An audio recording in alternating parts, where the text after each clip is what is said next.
ਸ਼ਮਾਦਾਨ।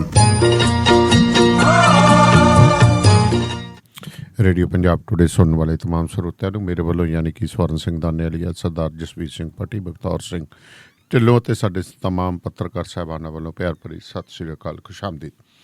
ਅੱਜ ਦਿਨ ਹੈ ਜੀ ਸ਼ੁੱਕਰਵਾਰ, ਤਰੀਕ ਹੈ 9 ਜੁਲਾਈ, ਸਮਾਂ ਸ਼ਾਮ ਦੇ 6:30। ਤੁਸੀਂ ਇਸ ਵਕਤ ਪ੍ਰੋਗਰਾਮ ਸ਼ਮਾਦਾਨ ਦੇ ਜ਼ਰੀਏ ਰੇਡੀਓ ਪੰਜਾਬ ਟੁਡੇ ਦੇ ਬਠਿੰਡਾ ਸਟੂਡੀਓ ਤੋਂ ਸਾਡੇ ਨਾਲ ਲਾਈਵ ਜੁੜੇ ਹੋਏ ਹੋ।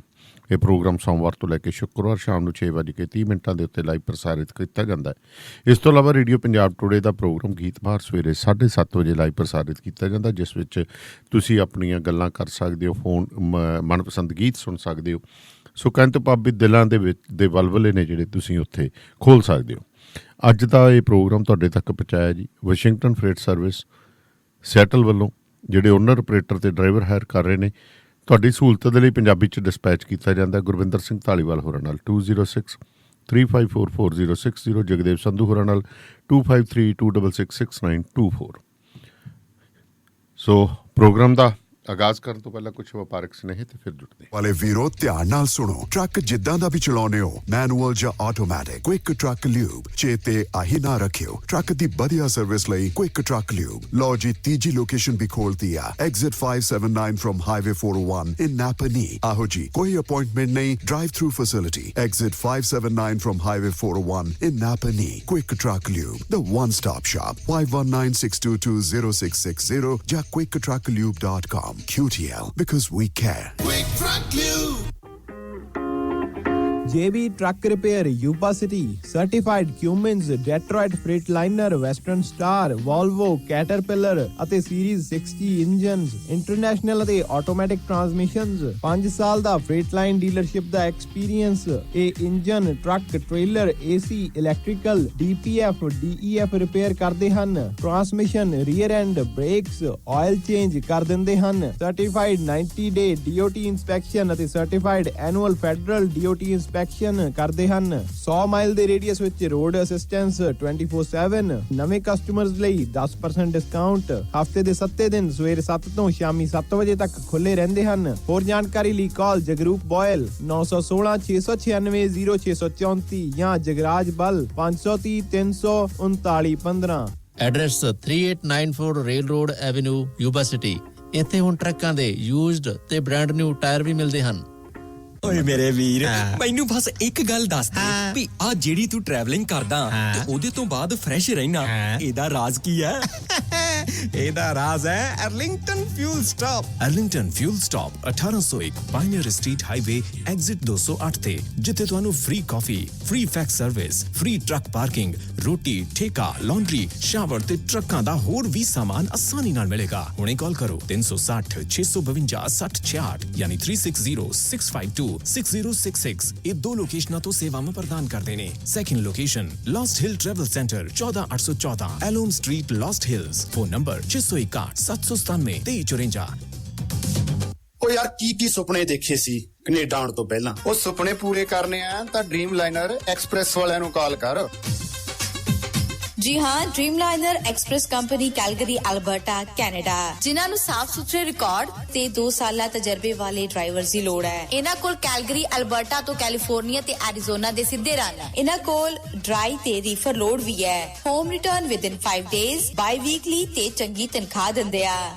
ਔਰ ਹਾਂ, ਸਿੰਗਲ ਤੇ ਟੀਮਸ ਦੋਨਾਂ ਨੂੰ ਹਾਇਰ ਕਰਦੇ ਨੇ। ਵਧੇਰੇ ਜਾਣਕਾਰੀ ਲਈ ਕਾਲ 4034049501 4034049501। ਡ੍ਰੀਮਲਾਈਨਰ express company, Calgary, Alberta, Canada. Bathinda ਦੀ ਗ੍ਰੀਨ ਸਿਟੀ ਦੀ ਅਪਾਰ ਸਫਲਤਾ ਤੋਂ ਬਾਅਦ ਹੁਣ ਪੇਸ਼ ਹੈ ਕਨ੍ਹਈਆਜ਼ ਗ੍ਰੀਨ ਸਿਟੀ, ਜਿੱਥੇ ਸਿਕਿਉਰਿਟੀ ਦੇ ਪੁਖਤਾ ਪ੍ਰਬੰਧ, ਖੁੱਲੀਆਂ ਸੜਕਾਂ, ਹਰਾ ਭਰਾ ਵਾਤਾਵਰਣ, ਬਿਜਲੀ ਦੀਆਂ ਅੰਡਰਗਰਾਉਂਡ ਤਾਰਾਂ ਅਤੇ ਖੂਬਸੂਰਤ ਫੁੱਲ ਪੌਦੇ। ਲੈਂਡਸਕੇਪਿੰਗ ਅਤੇ ਨਿਰਮਾਣ ਕਾਰਜ ਚੱਲ ਰਹੇ ਨੇ ਤੇਜ਼ੀ ਨਾਲ। ਇਸ ਤੋਂ ਪਹਿਲਾਂ ਕਿ ਸਾਰੇ ਪਲਾਟ ਬੁੱਕ ਹੋ ਜਾਣ, ਸੰਪਰਕ ਕਰੋ 8556002064 ਅਤੇ 8556002071। ਸੋ ਪ੍ਰੋਗਰਾਮ ਸ਼ਮਾਦਾਨ ਦੇ ਵਿੱਚ ਮੇਰੇ ਨਾਲ ਇਸ ਵਕਤ ਸਰਦਾਰ ਜਸਵੀਰ ਸਿੰਘ ਭੱਟੀ ਹੋਰੀ ਜੁੜ ਗਏ ਨੇ। ਭੱਟੀ ਸਾਹਿਬ ਸਤਿ ਸ਼੍ਰੀ ਅਕਾਲ ਜੀ। ਸਤਿ ਸ਼੍ਰੀ ਅਕਾਲ ਜੀ। ਭੱਟੀ ਸਾਹਿਬ, ਬੜਾ ਤਕੜਾ ਕਹਿੰਦੇ ਹੁੰਦੇ ਨਾ, ਜਿੰਨੀ ਦੇਰ ਕੁਰਸੀ ਹੋਵੇ ਉਨੀ ਦੇਰ ਹੀ ਠੀਕ ਹੈ, ਉਨੀ ਦੇਰ ਹੀ ਡਰ ਡੁੱਕਰ ਹੁੰਦਾ, ਉਸ ਤੋਂ ਬਾਅਦ ਤਾਂ ਤੁਸੀਂ ਸਿਆਣੇ ਹੋ ਕੋਈ ਨਹੀਂ ਪੁੱਛਦਾ। ਹੁਣ ਕਹਿੰਦੇ ਬਿਲਕੁਲ ਪਰਮਰਾਜ ਸਿੰਘ ਉਮਰਾ ਨੰਗਲ ਨੇ ਕਹਿੰਦੇ ਵੀ ਮੈਂ ਤਾਂ ਮੇਰਾ ਤਾਂ ਝੂਠ ਫੜਨ ਵਾਲੀ ਮਸ਼ੀਨ ਲਾ ਦਿਓ, ਕਹਿੰਦੇ ਨਾਲ ਫਿਰ ਕੁੰਵਰ ਵਿਜੇ ਪ੍ਰਤਾਪ ਦੇ ਵੀ ਲਾਓ ਕਹਿੰਦਾ। ਜੀ ਜੀ ਅੱਜ ਤਰੀਕ ਸੀ ਜੀ ਫਰੀਦਕੋਟ ਦੀ ਅਦਾਲਤ ਦੇ ਵਿੱਚ ਜੀ। ਉਸ ਤਰੀਕ ਦੇ ਵਿੱਚ ਜਿਹੜਾ ਸੀ ਉਮਰਾ ਨੰਗਲ, ਜਿਹੜੇ ਪਰਮਰਾਜ ਸਿੰਘ ਉਮਰਾ ਨੰਗਲ, ਉਹਨਾਂ ਨੇ ਬਕਾਇਦਾ ਤੌਰ ਤੇ ਕੋਰਟ ਨੂੰ ਲਿਖਤੀ ਤੌਰ ਤੇ ਦੇ ਦਿੱਤਾ ਕਿ ਉਹ ਨਾਰਕੋ ਟੈਸਟ ਲਈ ਲਾਈ ਡਿਟੈਕਟਰ ਅਸੀਂ ਤਿਆਰ ਨੇ।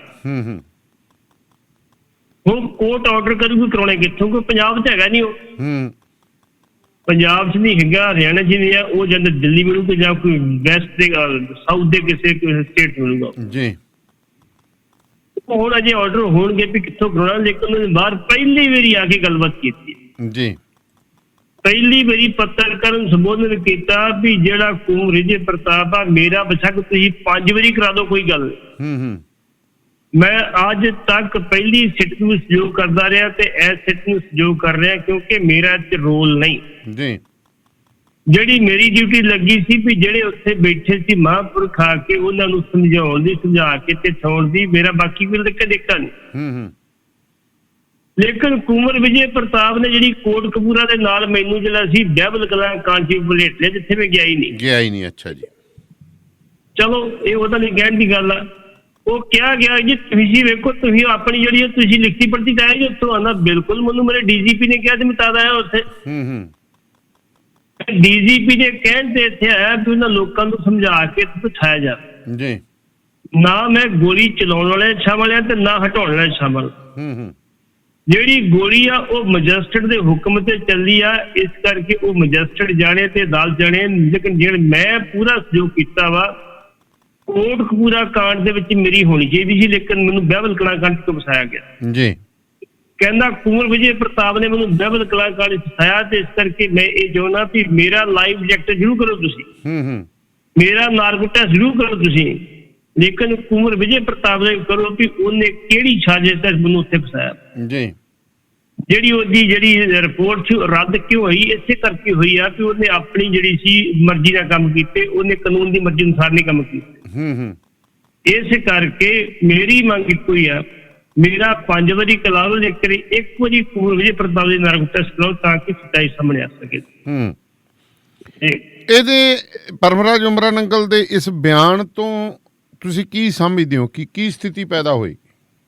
ਵੇਖੋ, ਜੇ ਕਿਤੇ ਕੁੰਵਰ ਵਿਜੇ ਪ੍ਰਤਾਪ ਇਸ ਵੇਲੇ ਹੁੰਦਾ ਬਕਾਇਦਾ ਤੌਰ ਤੇ ਨੌਕਰੀ ਦੇ ਵਿੱਚ, ਸ਼ਾਇਦ ਕੁੰਵਰ ਇਹ ਆਪਣੇ ਬਿਆਨ ਨਾ ਦਿੰਦੇ। ਬਿਲਕੁਲ। ਅੱਜ ਉਹ ਨੌਕਰੀ ਛੱਡ ਕੇ ਪਾਸੇ ਹੋਇਆ ਵਾ, ਰਿਜ਼ਾਈਨ ਕਰਕੇ ਜੀਆਰਐਸ ਲੈ ਲਈ ਉਹਨੇ। ਅੱਜ ਤੁਸੀਂ ਸਾਰੇ ਬੋਲੋਗੇ, ਇਹ ਕੀ ਬੋਲੇ? ਸਾਰੇ ਬੋਲਦੇ ਆ। ਹੁਣ ਪਿੱਛੇ ਜੇ ਅਕਾਲੀ ਨੇ ਘਰ ਦਾ ਘਰਾਓ ਕਰਨ ਚਲੇ ਗਏ। ਹਾਂ ਬਿਲਕੁਲ। ਜਦੋਂ ਥੋੜੀ ਜਿਹੀ ਫਿਰ ਸੇਵਾ ਵੀ ਕੀਤੀ ਪੁਲਿਸ ਨੇ ਉਹਨਾਂ ਦੀ। ਇਸੇ ਕਰਕੇ ਹੁਣ ਤੇ ਜੋ ਮਰਜ਼ੀ ਬੋਲੀ ਜਾਓ, ਹੁਣ ਤੇ ਪੋਲੀਟੀਕਲ ਲੀਡਰ ਬਣ ਗਿਆ ਉਹ। ਇਸੇ ਕਰਕੇ ਸਵਾਲ ਤਾਂ ਦੇ ਹੁੰਦਾ ਸੀ ਵੀ ਇਸ ਤੋਂ ਪਹਿਲਾਂ ਬੋਲਦਾ ਵੀ ਮੇਰਾ ਧੱਕਾ ਹੋ ਰਿਹਾ ਜੀ, ਉਹਨੂੰ ਕੋਈ ਨਹੀਂ ਬੋਲਿਆ। ਅੱਜ ਸਿਰਫ ਇਹ ਆ ਵੀ ਹੁਣ ਪਤਾ ਵੀ ਨਾ ਕੁੰਵਰ ਵਿਜੇ ਕੇ ਪੁੱਛਣਾ, ਨਾ ਸਾਨੂੰ ਪੁੱਛਣਾ, ਉਹ ਜੋ ਮਰਜ਼ੀ ਬੋਲੀ ਜਾਓ ਜੀ। ਇਹ ਤਾਂ ਗਏ ਸੀ ਇਸ ਅਦਾਲਤ ਦੇ ਵਿੱਚ, ਫਰੀਦਕੋਟ ਦੇ ਵਿੱਚ, ਤੇ ਜਿਹੜੇ ਸਿਮਰਜੀਤ ਬੈਂਸ ਹੈ ਉਹ ਕਹਿੰਦੇ ਉੱਪਰਲੀ ਅਦਾਲਤ ਚ ਗਏ ਨੇ। ਉਹ ਕਿਉਂ ਗਏ ਨੇ? ਇਹਦੇ ਨਾਲ ਮੈਂ ਥੋੜਾ ਜਿਹਾ ਹੋਰ ਜੋੜਦੇ ਹਾਂ ਜੀ। ਇਸੇ ਰਿਪੋਰਟ ਨੂੰ ਲੈ ਕੇ ਬਕਾਇਦਾ ਤੌਰ ਤੇ ਫਾਈਲ ਤਿਆਰ ਹੋ ਚੁੱਕੀ ਆ ਤੇ ਸੋਮਵਾਰ ਜਿਹੜੀ ਇਹ ਕੇਸ ਆ ਜਿੱਤੇ ਸਿੱਟ ਦੁਆਰਾ ਬਣਾਈ ਗਈ ਆ, ਇਹ ਕੇਸ ਜਿਹੜਾ ਸੁਪਰੀਮ ਕੋਰਟ ਜਾ ਰਿਹਾ। ਹੁਣ ਸੁਪਰੀਮ ਕੋਰਟ ਤੇ ਵੀ ਕਹਿਣਗੇ ਜੀ ਇਹ ਰਿਪੋਰਟ ਬਿਲਕੁਲ ਠੀਕ ਆ, ਇਹ ਜਿਹੜੀ ਹੇਠਲੀ ਅਦਾਲਤ ਨੇ ਪੂਰੀ ਤਰ੍ਹਾਂ ਪੜ੍ਹੀ ਨਹੀਂ। ਜਿਹੜੀ ਗੱਲ ਕੁੰਵਰ ਵਿਜੇ ਪ੍ਰਤਾਪ ਕਹਿੰਦਾ ਸੀ, ਵੇਖੋ ਜਿਹੜਾ ਸਾਰੀ ਪੂਰੀ ਦੀ ਪੂਰੀ ਫਾਈਲ, ਪੂਰੀ ਦੀ ਪੂਰੀ ਜਿਹੜੀ ਮੈਂ ਰਿਪੋਰਟ ਤਿਆਰ ਕੀਤੀ ਉਹ ਤੇ ਫਰੀਦਕੋਟ ਪਈ ਆ। ਜਿਹੜੀ ਹਾਈ ਕੋਰਟ ਨੇ ਕਿਹਦੇ ਬਿਹਾਫ ਤੇ ਆਰਡਰ ਕਰ ਦਿੱਤੀ, ਉਹ ਰਿਪੋਰਟ ਪੜ੍ਹ ਲਓ, ਰਿਪੋਰਟ ਪੜ੍ਹ ਕੇ ਆਰਡਰ ਕਰੋ। ਤੁਸੀਂ ਕੀ ਆਰਡਰ ਕਰਤੇ? ਇੱਕ ਹੌਲਦਾਰ ਦੀ ਅਧਿਕਸ਼ਨ ਆਰਡਰ ਕਰਤੇ ਤੁਸੀਂ। ਇਸ ਕਰਕੇ ਉਹ ਤੇ ਚਲੋ ਵੇਖੋ ਹੁਣ ਸੁਪਰੀਮ ਕੋਰਟ ਜਾਂਦੇ ਆ ਤੇ ਸੁਪਰੀਮ ਕੋਰਟ ਕੀ ਉਹ ਕਹਿੰਦੀ, ਕੀ ਨਹੀਂ ਕਹਿੰਦੀ। ਤੁਹਾਨੂੰ ਪਤਾ ਨਾ ਜਦੋਂ ਹਾਈ ਕੋਰਟ ਨੇ ਕੀ ਕਿਹਾ ਸੀਗਾ ਜੀ ਕਿ ਤੁਹਾਡੇ ਕੋਲ 3 ਆਪਸ਼ਨਸ ਨੇ। ਪਹਿਲੀ ਆਪਸ਼ਨ ਤੁਸੀਂ ਸੁਪਰੀਮ ਕੋਰਟ ਜਾ ਸਕਦੇ ਹੋ ਜੀ, ਦੂਜੀ ਆਪਸ਼ਨ ਤੁਸੀਂ ਨਵੀਂ ਸਿੱਟ ਬਣਾ ਸਕਦੇ ਹੋ। ਤੀਜੀ ਆਪਸ਼ਨ ਇੱਕ ਹੋਰ ਦਿੱਤੀ ਸੀ ਉਹਨੇ ਜੀ, ਇਹਨਾਂ ਨੇ ਫਿਰ ਕਹਿਤਾ ਜੀ ਸਿੱਟ ਬਣਾ ਲਾਂਗੇ। ਪਹਿਲੀ ਗੱਲ ਤੇ ਅਦਾਲਤ ਦਾ ਇਹ ਕੰਮ ਹੀ ਨਹੀਂ, ਹਾਈ ਕੋਰਟ ਨੂੰ ਇਹ ਨਿਰਦੇਸ਼ ਦੇ ਵਿੱਚ ਤੁਸੀਂ 3 ਆਪਸ਼ਨ ਅੜਕੇ ਹੈਗੀਆਂ। ਆਪਸ਼ਨ ਉਹਨਾਂ ਵੇਖਣੀ ਕਾਨੂੰਨ ਮੁਤਾਬਕ ਸਾਨੂੰ ਆਪਸ਼ਨ ਕਿਹੜੀ ਚੰਗੀ ਲੱਗਦੀ ਹੈ, ਕਿਹੜੀ ਠੀਕ ਹੈ। ਹਾਈ ਕੋਰਟ ਆਪਣਾ ਦੇਸ਼ ਦੇ ਵਿੱਚ ਲੱਗਦਾ ਵੀ ਹਾਈ ਕੋਰਟ ਦਾ ਵੀ ਕੁਝ ਨਾ ਕੁਝ ਕਿਤੇ ਗੜਬੜ ਹੈਗੀ ਸੀ ਜਿਹੜੇ ਉਹਨੇ 3 ਆਪਸ਼ਨ ਕਹੀਆਂ। ਹੁਣ ਉਦੋਂ ਉਹਨੇ ਕਹਿਤਾ ਜੀ ਅਸੀਂ ਜਾਵਾਂਗੇ ਆਪਣੇ ਸਿਰਫ ਸਿੱਟ ਨਹੀਂ ਤਿਆਰ ਕਰਾਂਗੇ, ਲੇਕਿਨ ਹੁਣ ਪਤਾ ਲੱਗਾ ਵੀ ਫਾਈਲ ਤਿਆਰ ਹੋ ਗਈ ਹੈ ਤੇ ਸੋਮਵਾਰ ਵਾਲੇ ਦਿਨ ਸੁਪਰੀਮ ਕੋਰਟ ਦੇ ਵਿੱਚ ਹਾਈ ਕੋਰਟ ਦੇ ਫੈਸਲੇ ਨੂੰ ਚੈਲੰਜ ਕੀਤਾ ਜਾਏਗਾ। ਇਹ ਫਾਈਲ ਕਾਹਦੀ ਤਿਆਰ ਹੋਈ ਹੈ ਜੀ? ਇਸੇ ਦੀ ਕੁਮਰ ਵਿਜੇ ਪ੍ਰਤਾਪ ਜੀ ਦੀ ਰਿਜੈਕਟ ਕੀਤੀ ਰਿਪੋਰਟ ਜੀ, ਜਿਹੜੀ ਕੁਮਰ ਵਿਜੇ ਪ੍ਰਤਾਪ ਦੀ ਹਾਈ ਕੋਰਟ ਨੇ ਪੜਾਈ ਰਿਪੋਰਟ ਰਿਜੈਕਟ ਕੀਤੀ ਆ, ਉਹਦੀ ਸਿੱਟ ਨੇ ਜਿਹੜੀ ਸਿੱਟ ਵਾਲੀ ਰਿਪੋਰਟ ਰਿਜੈਕਟ ਕੀਤੀ ਆ, ਉਹ ਇਹਨਾਂ ਨੇ ਹੁਣ ਸੁਪਰੀਮ ਕੋਰਟ ਚੈਲੰਜ ਕਰਨੀ ਹੈ ਤੇ ਸੋਮਵਾਰ ਜਾਣਗੇ ਸੁਪਰੀਮ ਕੋਰਟ ਜੀ। ਜਿਹੜੀ ਗੱਲ ਤੁਸੀਂ ਕੀਤੀ ਬੈਂਸ ਦੀ, ਤੁਹਾਨੂੰ ਪਤਾ ਮੈਂ ਬੈਂਸ ਦੇ ਇੱਕ ਬੈਣੀਪਾਲ ਗੁਰਜਿੰਦਰ ਸਿੰਘ ਮੇਜਰ ਗੁਰਜਿੰਦਰ ਬੈਣੀਪਾਲ ਨਾਲ ਜੀ ਜੋ ਕੁਝ ਉਹਦਾ ਸ਼ਰ ਕੀਤਾ ਸੀ ਉੱਤੇ ਕਚਾਈ, ਤੁਹਾਨੂੰ ਪਤਾ ਹੀ ਹੈ। ਉਹ ਤਾਂ ਬਸ ਪੁੱਛੋ ਨਾ, ਉਹ ਤੇ ਸਿਰਫ ਇਹ ਸੀ ਵੀ ਗਾਬੜੀਆ ਦੀ ਮਜੀਠੀਏ ਦੀ ਆਪਸ ਵਿੱਚ ਲੱਗਦੀ ਸੀ ਤੇ ਇਹਨਾਂ ਮਜੀਠੀ ਦੇ ਗੇਟ ਤੇ ਆਪਣਾ ਕਾਰਜ ਕਰ ਦਿੱਤਾ ਵੀ ਗਾਬੜੀ ਨੂੰ ਨੀਵਾਂ ਵਿਖਾਉਣ ਦੀ ਖਾਤਰ ਤੇ ਮਾਰੇ ਗਿਆ ਵਿਚਾਰਾ ਮੁਲਾਜ਼ਮ ਇੱਕ। ਉਹ ਤੇ ਫਿਰ ਸਾਰੇ ਮੁਲਾਜ਼ਮਾਂ ਨੇ ਜਿਹੜੇ ਸੀ ਉਹਨਾਂ ਨੇ ਇਕੱਠੇ ਹੋ ਕੇ ਰੌਲਾ ਪਾਇਆ ਤੇ ਪਰਚਾ ਕਿੱਥੋਂ ਹੋਣਾ ਸੀਗਾ ਜੀ। ਉਹ ਫਿਰ ਬੈਂਸ ਸਾਹਿਬ ਜੇਲ੍ਹ 'ਚ ਰਹੇ ਤੇ ਸਰਦਾਰ ਸੁਖਬੀਰ ਸਿੰਘ ਬਾਦਲ ਜੇਲ੍ਹ ਦੇ ਵਿੱਚ ਮਿਲ ਜਾਂਦੇ ਸੀ ਤੇ ਉੱਥੇ ਵੀ ਇਹਨਾਂ ਨੂੰ ਸਾਰੀਆਂ ਸਹੂਲਤਾਂ VIP ਮਿਲੀਆਂ। ਉਹ ਚਲੇ ਗਿਆ ਮਾਮਲਾ ਮੁੜ ਕੇ ਇਹਦਾ ਟਿਕਟਾਂ ਦਾ ਮਾਮਲਾ ਕਿ ਚਲੋ ਲੰਬੀ ਆਪਣੇ ਗੱਲ ਕਰਨੀ ਹੈ ਜੀ। ਹੁਣ ਇੱਕ ਬੀਬੀ ਨੇ ਦੋਸ਼ ਲਾਇਆ ਇਹਨਾਂ ਦੇ ਉੱਤੇ ਕਿ ਮੇਰੇ ਨਾਲ ਜਬਰਦਨਾ ਕੀਤਾ ਇਹਨੇ ਜੀ। ਉਹਦੇ ਵਿੱਚ ਬੈਂਸ ਸਮੇਤ 7 ਬੰਦੇ ਦੇ ਨਾਂ ਦਰਜ ਕੀਤੇ ਗਏ ਜੀ। ਬੀਬੀ ਨੇ ਜਿਹੜੀ ਦਰਖਾਸਤ ਸੀ ਉਹ ਤਤਕਾਲੀ SHO ਨੂੰ ਦਿੱਤੀ, ਫਿਰ DSP ਨੂੰ ਦਿੱਤੀ, ਫਿਰ ਕਮਿਸ਼ਨ ਨੂੰ ਦਿੱਤੀ ਲੁਧਿਆਣੇ ਦੇ ਜੀ। ਕੋਈ ਕਾਰਵਾਈ ਨਹੀਂ ਹੋਈ। ਉਹਨਾਂ ਕਹਿੰਦਾ ਜੀ ਇਹ ਝੂਠੀ ਦਰਖਾਸਤ ਹੈ। ਉਹ ਬੀਬੀ ਦੇ ਬੰਦੇ ਪਿੱਛੇ ਮਗਰ ਬੰਦੇ ਲੱਗੇ ਨੇ ਕਿ ਬੀਬੀ ਤਕੜੀ ਆ ਤੂੰ। ਉਹ ਬੀਬੀ ਅਦਾਲਤ ਚਲੇਗੀ ਜੀ। ਅਦਾਲਤ ਨੇ ਕਿਹਾ ਵੀ ਪਹਿਲਾਂ ਤੁਸੀਂ ਪਰਚਾ ਦਰਜ ਕਰੋ ਤੇ ਫਿਰ ਇਨਵੈਸਟੀਗੇਟ ਕਰੋ। ਠੀਕ ਹੈ ਜੀ। ਕਿੱਡੀ ਦੀਦਾ ਦਲੇਰੀ ਮੈਂ ਸੋਚਦਾ ਪ੍ਰਸ਼ਾਸਨ ਦੀ। ਹੁਣ ਇੱਥੇ ਜੇ ਕਹੀਏ ਤੇ ਕੈਪਟਨ ਦਾ ਤੇ ਆਸ਼ੂ ਦਾ ਫਿਰ ਅਸ਼ੀਰਵਾਦ ਹਾਸਲ ਤੇ ਨਹੀਂ ਹੋਇਆ। ਬਿਲਕੁਲ 3 ਦਿਨ ਹੋ ਗਿਆ ਉਹਨਾਂ ਨੇ ਅੱਜ ਤੱਕ ਉਹ ਰਿਪੋਰਟ ਦਰਜ ਨਹੀਂ ਕੀਤੀ ਕੋਰਟ ਦੇ ਕਹਿਣ। ਦੱਸੋ ਇਦੋਂ ਵੱਧ ਹੋਰ ਯਾਰੀਆਂ ਕੀ ਹੁੰਦੀਆਂ? ਜਾਰੀਆਂ ਕੀ ਹੁੰਦੀਆਂ? ਹੁਣ ਬੈਂਸ ਸਾਹਿਬ ਉਹੀ ਰਿਪੋਰਟ ਲੈ ਕੇ ਜਿਹੜੀ ਹਾਈ ਕੋਰਟ ਚਲੇ ਗਿਆ। ਹਾਈ ਕੋਰਟ ਵਿੱਚ ਅਗਲੇ ਦਿਨਾਂ 'ਚ ਸੁਣਵਾਈ ਹੋਏਗੀ। ਹਾਈ ਕੋਰਟ ਤੋਂ ਕੀ ਆਰਡਰ ਮਿਲਦਾ, ਸਟੇ ਮਿਲਦਾ, ਆਰਡਰ ਮਿਲਦਾ, ਕੀ ਮਿਲਦਾ ਉੱਥੇ ਪਤਾ ਲੱਗੇਗਾ। ਲੇਕਿਨ ਉਹਨਾਂ ਦੀ ਜਾਰੀ ਜਿਹੜੀ ਆ ਬਿਲਕੁਲ ਕੰਧ ਤੇ ਦੇਖ ਕੇ ਸੱਚਮੁੱਚ ਸਾਹਮਣੇ ਆ ਗਈ ਵੀ ਵਾਕਿਆ ਹੀ ਬੈਂਸ ਦੀ ਆਸ਼ੂ ਤੂਸ਼ਨਾ ਪੂਰੀ ਜਾਰੀ ਆ। ਇੱਕੋ ਕੈਟਾਗਰੀ ਦੇ ਬੰਦੇ ਆ, ਉਹਨਾਂ ਨੇ ਉਹ ਪਰਚਾ ਦਰਜ ਨਹੀਂ ਹੁੰਦਾ। ਜੇ ਕੋਈ ਹੋਰ ਮਾੜਾ ਬੰਦਾ ਹੁੰਦਾ ਤੇ ਪਰਚਾ ਦਰਜ ਫੜ ਕੇ ਬਾਹਾਂ ਮਰੋੜ ਕੇ ਮੁੱਦੇ ਮੂੰਹ ਪਾਇਆ ਹੋਣਾ ਸੀ। ਮੁੱਦੇ ਮੂੰਹ ਪਾਇਆ ਹੋਣਾ ਸੀ। ਇਸ ਕਰਕੇ ਉਸੇ ਆਰਡਰ ਦਾ ਪਰਚਾ ਦਰਜ ਨਹੀਂ ਹੋਇਆ। ਜੇ ਪਰਚਾ ਦਰਜ ਨਾ ਮੁੜ ਕੇ ਉਹ ਮਗਰੋਂ ਬੜਾ ਔਖਾ ਹੋ ਜਾਂਦਾ। ਉਹ ਤਾਂ ਲੈਂਦਾ ਨਹੀਂ ਨਾ ਜੀ, ਲੈਂਦਾ ਨਹੀਂ, ਉਹ ਨਾਲ ਹੀ ਜਾਂਦਾ ਮੁੜ ਕੇ। ਇਸ ਕਰਕੇ ਪਰਚਾ ਦਰਜ ਨਹੀਂ ਬੈਂਸ ਨੇ ਦਿੱਤਾ ਤੇ ਹੁਣ ਹਾਈ ਕੋਰਟ ਚਲੇ ਗਿਆ ਤੇ ਹਾਈ ਕੋਰਟ ਦੀ ਜਿਹੜੀ ਵੇਟ ਕਰਨੀ ਪਊਗੀ ਉਸ ਕੇਸ ਦੇ ਵਿੱਚ ਬੀਬੀ ਨੂੰ ਇਨਸਾਫ ਮਿਲਦਾ ਕਿ ਨਹੀਂ ਮਿਲਦਾ ਜੀ। ਭੱਟੀ ਸਾਹਿਬ ਦੇਖੋ ਹੁਣ ਬੀਬੀ ਨੂੰ ਇਨਸਾਫ ਕਿਹਨੂੰ ਮਿਲਣਾ? ਇੱਥੇ ਤਾਂ ਕਹਿੰਦੇ ਬੇਅਦਬੀ ਹੋਈ ਜਾਂਦੀ ਹੈ ਲਗਾਤਾਰ ਗੁਰੂ ਮਹਾਰਾਜ ਦੀ। ਦੂਜਿਆਂ ਨੇ ਤਾਂ ਕਰਨੀ ਹੈ। ਸਾਡੇ ਅਖਾਉਂਤੀ ਸਤਕਾਰ ਕਮੇਟੀਆਂ ਵੀ ਜਿਹੜੀਆਂ ਨੇ ਉਹ ਵੀ ਇਹੀ ਕੰਮ ਹੀ ਕਰੀ ਜਾਂਦੀਆਂ ਨੇ। ਜਥੇਦਾਰ ਹਰਪ੍ਰੀਤ ਸਿੰਘ ਨੇ ਅਖੀਰ ਹੁਣ ਬਿਆਨ ਦਿੱਤਾ ਜੀ। ਵੇਖੋ ਜੀ, ਜਥੇਦਾਰ ਹਰਪ੍ਰੀਤ ਨੇ ਬਿਆਨ ਦੇ ਦਿੱਤਾ। ਉਹਨੇ ਕਿਹਾ ਕਿ ਇਹਨਾਂ ਸਤਕਾਰ ਕਮੇਟੀਆਂ ਨੂੰ ਕੋਈ ਮਾਨਤਾ ਪ੍ਰਾਪਤ ਨਹੀਂ ਜੀ। ਇਹ ਕਿਤੇ ਵੀ ਜਾਂਦੇ ਇਹਨਾਂ ਦੇ ਖਿਲਾਫ ਇਮੀਡੀਏਟਲੀ ਕਾਨੂੰਨੀ ਕਾਰਵਾਈ ਕਰਾਓ। ਲੇਕਿਨ ਦੂਜੇ ਪਾਸੇ ਸਤਕਾਰ ਕਮੇਟੀ ਨੇ ਅੱਜ ਕੀਤੀ ਪ੍ਰੈਸ ਜਾਰੀ ਕੀਤਾ ਜੀ। ਉਹਨਾਂ ਕਿਹਾ ਜਿਹੜੇ ਕਾਂਡ ਦੀ ਤੁਸੀਂ ਗੱਲ ਕਰਦੇ ਉਹਦੇ ਵਿੱਚ ਸ੍ਰੀ ਗੁਰੂ ਗ੍ਰੰਥ ਸਾਹਿਬ ਸਤਕਾਰ ਕਮੇਟੀ ਕੋਈ ਵੀ ਸ਼ਾਮਲ ਨਹੀਂ। ਜਿਹੜੇ ਉਹਦੇ ਪੰਜਾਬ ਦੇ ਪ੍ਰਧਾਨ ਨੇ ਬਲਬੀਰ ਸਿੰਘ ਮੁੱਛਲ, ਉਹਨੇ ਬਕਾਇਦਾ ਤੌਰ ਤੇ ਕਿਹਾ ਤੁਸੀਂ ਸਾਨੂੰ ਖੌਤੀ ਕਹਿੰਦੇ ਹੋ ਨਾ, ਅਖੌਤੀ ਜਥੇਦਾਰ ਜੀ ਤੁਸੀਂ ਹੋ ਜੀ। ਜਿਹੜੀ ਕੌਮ ਦੀ ਗੱਲ ਨਹੀਂ ਕਰਦੇ, ਤੁਸੀਂ ਇੱਕ ਪਰਿਵਾਰ ਦੀ ਗੱਲ ਕਰਦੇ। ਬੇਸਿਕਲੀ ਦਾਨੇ ਵਾਲੀਆ ਸਾਹਿਬ ਅਕਾਲ ਤਖਤ ਤੋਂ ਇੱਕ ਹੁਕਮਨਾਮਾ ਜਾਰੀ ਹੋਇਆ ਸੀ ਕਿ ਮੜੀਆਂ ਮਸਾਣਾ ਦੇ ਵਿੱਚ ਜਾਂ ਜਠੀਰਿਆਂ ਦੀ ਜਗ੍ਹਾ ਤੇ ਸ੍ਰੀ ਗੁਰੂ ਗ੍ਰੰਥ ਸਾਹਿਬ ਜਾ ਕੇ ਤੁਸੀਂ ਖੰਡ ਪਾਠ ਨਹੀਂ ਕਰਾ ਸਕਦੇ। ਜੀ ਬਿਲਕੁਲ। ਉਸ ਹੁਕਮਨਾਮਾ ਲਾਗੂ ਕਰਾਉਣਾ ਸੀ ਐਸਜੀਪੀਸੀ। ਜਿੰਨੇ ਵੀ ਅਕਾਲ ਤਖਤ ਤੋਂ ਹੁਕਮਨਾਮੇ ਜਾਰੀ ਹੁੰਦੇ ਐਸਜੀਪੀਸੀ ਲਾਗੂ ਕਰਨ, ਲੇਕਿਨ ਐਸਜੀਪੀਸੀ ਜਿਹੜੀ ਉਹ ਕੰਨ ਵਿੜ ਕੇ ਬੈਠੀ ਰਹਿੰਦੀ ਹੈ, ਕਿਉਂਕਿ ਉੱਥੇ ਬੰਦਾ ਹੀ ਕੰਮ ਦਾ ਕੋਈ ਨਹੀਂ ਰਹਿ ਗਿਆ। ਨਾ ਜੀ ਨਾ, ਉਹ ਤਾਂ ਸਾਰੇ ਲਿਫਾਫਾ ਝਾਕ ਤੁਸੀਂ ਤਾਂ ਲੈ ਤੁਰੇ ਗਏ ਵਿੱਚ ਉਹਨਾਂ ਦੇ। ਇੱਕ ਤੁਹਾਡੇ ਬਾਰੇ ਵੀ ਗੱਲ ਚੱਲੀ ਸੀ ਜੀ। ਇਸੇ ਕਰਕੇ ਜਿਹੜੀ ਇਹ ਗੱਲ ਇਹ ਜਿਹੜੀ ਸਤਿਕਾਰ ਕਮੇਟੀ ਉਦੋਂ ਚਾਹੀਆਂ ਸੀ, ਇਹਨਾਂ ਆ ਕੇ ਸ਼ਿਕਾਇਤ ਕੀਤੀ ਵੀ ਤੁਸੀਂ ਕਹਿੰਦੇ ਆ ਨਹੀਂ ਹੋਏਗਾ, ਤਾਂ ਵੇਖੋ ਜਾ ਕੇ ਉੱਥੇ ਕੀ ਹੁੰਦਿਆ। ਇਹ ਨੌਜਵਾਨ ਜਿਹੜੇ ਅੰਮ੍ਰਿਤਧਾਰੀ ਸਿੰਘ ਸੀ ਇਕੱਠੇ ਹੋਏ ਸੀ ਸਾਰੇ, ਇਹਨਾਂ ਨੇ ਫਿਰ ਸੋਚਿਆ ਵੀ ਇਹ ਤਾਂ ਕੁਝ ਕਰਦੇ ਨਹੀਂ ਜੀ। ਜਦੋਂ ਇਹਨਾਂ ਨੂੰ ਕਿਹਾ, ਉਹ ਕਹਿੰਦੇ ਜੀ ਗੱਲ ਕੀਤੀ ਉੱਥੇ ਮੈਂਬਰ ਸਾਹਿਬ ਕਹਿੰਦੇ ਮੇਰੀਆਂ ਵੋਟਾਂ ਦਾ ਮਾਮਲਾ ਜੀ, ਤੁਸੀਂ ਕੁਝ ਨਹੀਂ ਕਰਦੇ। ਤੇ ਭਾਈ ਜਥੇਦਾਰ ਨੂੰ ਕਿਹਾ ਹੁਕਮਨਾਮਾ ਰੱਦ ਕਰਾ ਦਿਓ, ਫਿਰ ਕਿਉਂ ਜਾਰੀ ਕਰਿਆ ਪਹਿਲਾਂ ਤੁਸੀਂ? ਬਿਲਕੁਲ ਸਿਆਣੀ ਗੱਲ ਹੈ। ਫਿਰ ਉਹਨਾਂ ਨੇ ਬਣਾਈ ਸ੍ਰੀ ਗੁਰੂ ਗ੍ਰੰਥ ਸਾਹਿਬ ਸਤਿਕਾਰ ਕਮੇਟੀ ਜੀ। ਸ਼ੁਰੂ ਦੇ ਵਿੱਚ ਇਹਨਾਂ ਦੇ ਕੰਮ ਚੰਗੇ ਵੀ ਕੀਤੇ, ਇਹਦੀ ਗੱਲ ਨਹੀਂ ਕੀਤੇ, ਕੀਤੇ ਵੀ ਮਰਿਆਦਾ 'ਚ ਰਹਿ ਗਏ, ਲੇਕਿਨ ਸਜੇ ਇਹ ਇੰਨੇ ਕਿ ਜਿਹੜੇ ਸੀ ਉਹ ਆਪਣੇ ਆਪ ਨੂੰ ਬੌਸ ਹੋਣ ਲੱਗ ਪਏ ਵੀ ਨਾ ਲੋਕਾਂ ਦੀ ਕੁੱਟ ਮਾਰੀ ਸ਼ੁਰੂ ਕਰ ਦਿੱਤੀ ਜੀ। ਕੁੱਟ ਮਾਰ ਦੇ ਨਾਲ ਲੁੱਟ ਮਾਰੀ ਸ਼ੁਰੂ ਕਰ ਦਿੱਤੀ। ਇਹ ਬਦਨਾਮ ਹੋਣੇ ਸ਼ੁਰੂ ਹੋ ਗਏ। ਹੁਣ ਸ਼੍ਰੋਮਣੀ ਅਕਾਲ ਤਖਤ ਦੇ ਜਥੇਦਾਰ ਨੇ ਪਹਿਲਾਂ ਹੁਕਮ ਜਾਰੀ ਕੀਤਾ ਸੀ ਵੀ ਇਹਨਾਂ ਦੇ ਨਹੀਂ ਜਾਣਗੇ, ਤੇ ਸਤਿਕਾਰ ਕਮੇਟੀਆਂ ਜਾਂਦੀਆਂ ਸੀਗੀਆਂ, ਇਹ ਕਹਿੰਦੇ ਸੀ ਆਹ ਲਓ ਜੀ ਸ੍ਰੀ ਗੁਰੂ ਗ੍ਰੰਥ ਸਾਹਿਬ ਦੀ ਬੀੜ ਸੀ ਫਲਾਣੀ ਜਗ੍ਹਾ ਤੋਂ ਲੈ ਕੇ ਤੁਸੀਂ ਸੰਭਾਲ ਲਓ ਜੀ। ਅਵਤਾਰ ਸਿੰਘ ਮੱਕੜ ਉਹ ਇਹਨਾਂ ਦਾ ਬੜਾ ਵੱਡਾ ਸਪੋਰਟਰ ਸੀਗਾ।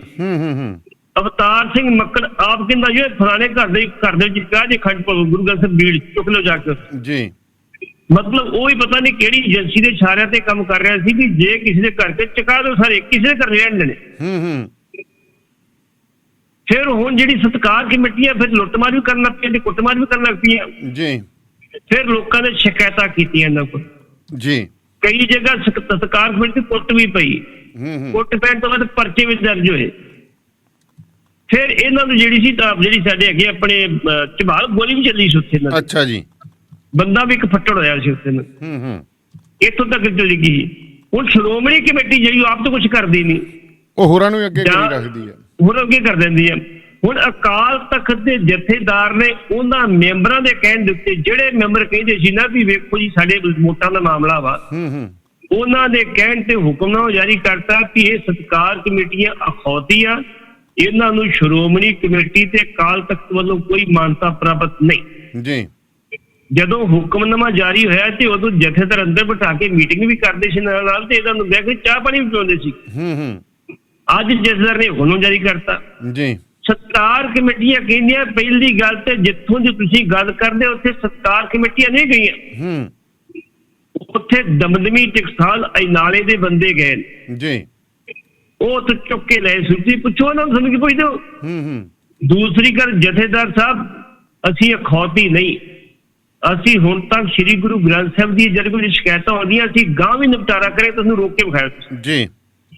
ਅਸੀਂ ਆਪਣੀ ਜੰਗ ਜਾਰੀ ਰੱਖਾਂਗੇ, ਅਸੀਂ ਸਤਿਕਾਰ ਬਹਾਲ ਕਰਾਂਗੇ ਗੁਰੂ ਗ੍ਰੰਥ ਸਾਹਿਬ ਦਾ। ਅੱਛਾ ਜੀ। ਅਖੌਤੀ ਤੁਸੀਂ ਹੋ, ਅਸੀਂ ਅਖੌਤੀ ਨਹੀਂ ਹੈਗੇ, ਅਖੌਤੀ ਤੁਸੀਂ ਹੋ ਜਿਹੜੇ ਇੱਕ ਪਰਿਵਾਰ ਦੇ ਟੁਕੜਿਆਂ ਤੇ ਪਲਦੇ ਹੋ ਜੀ। ਇਸ ਕਰਕੇ ਸਾਨੂੰ ਅਖੌਤੀ ਨਾ ਆਖੋ।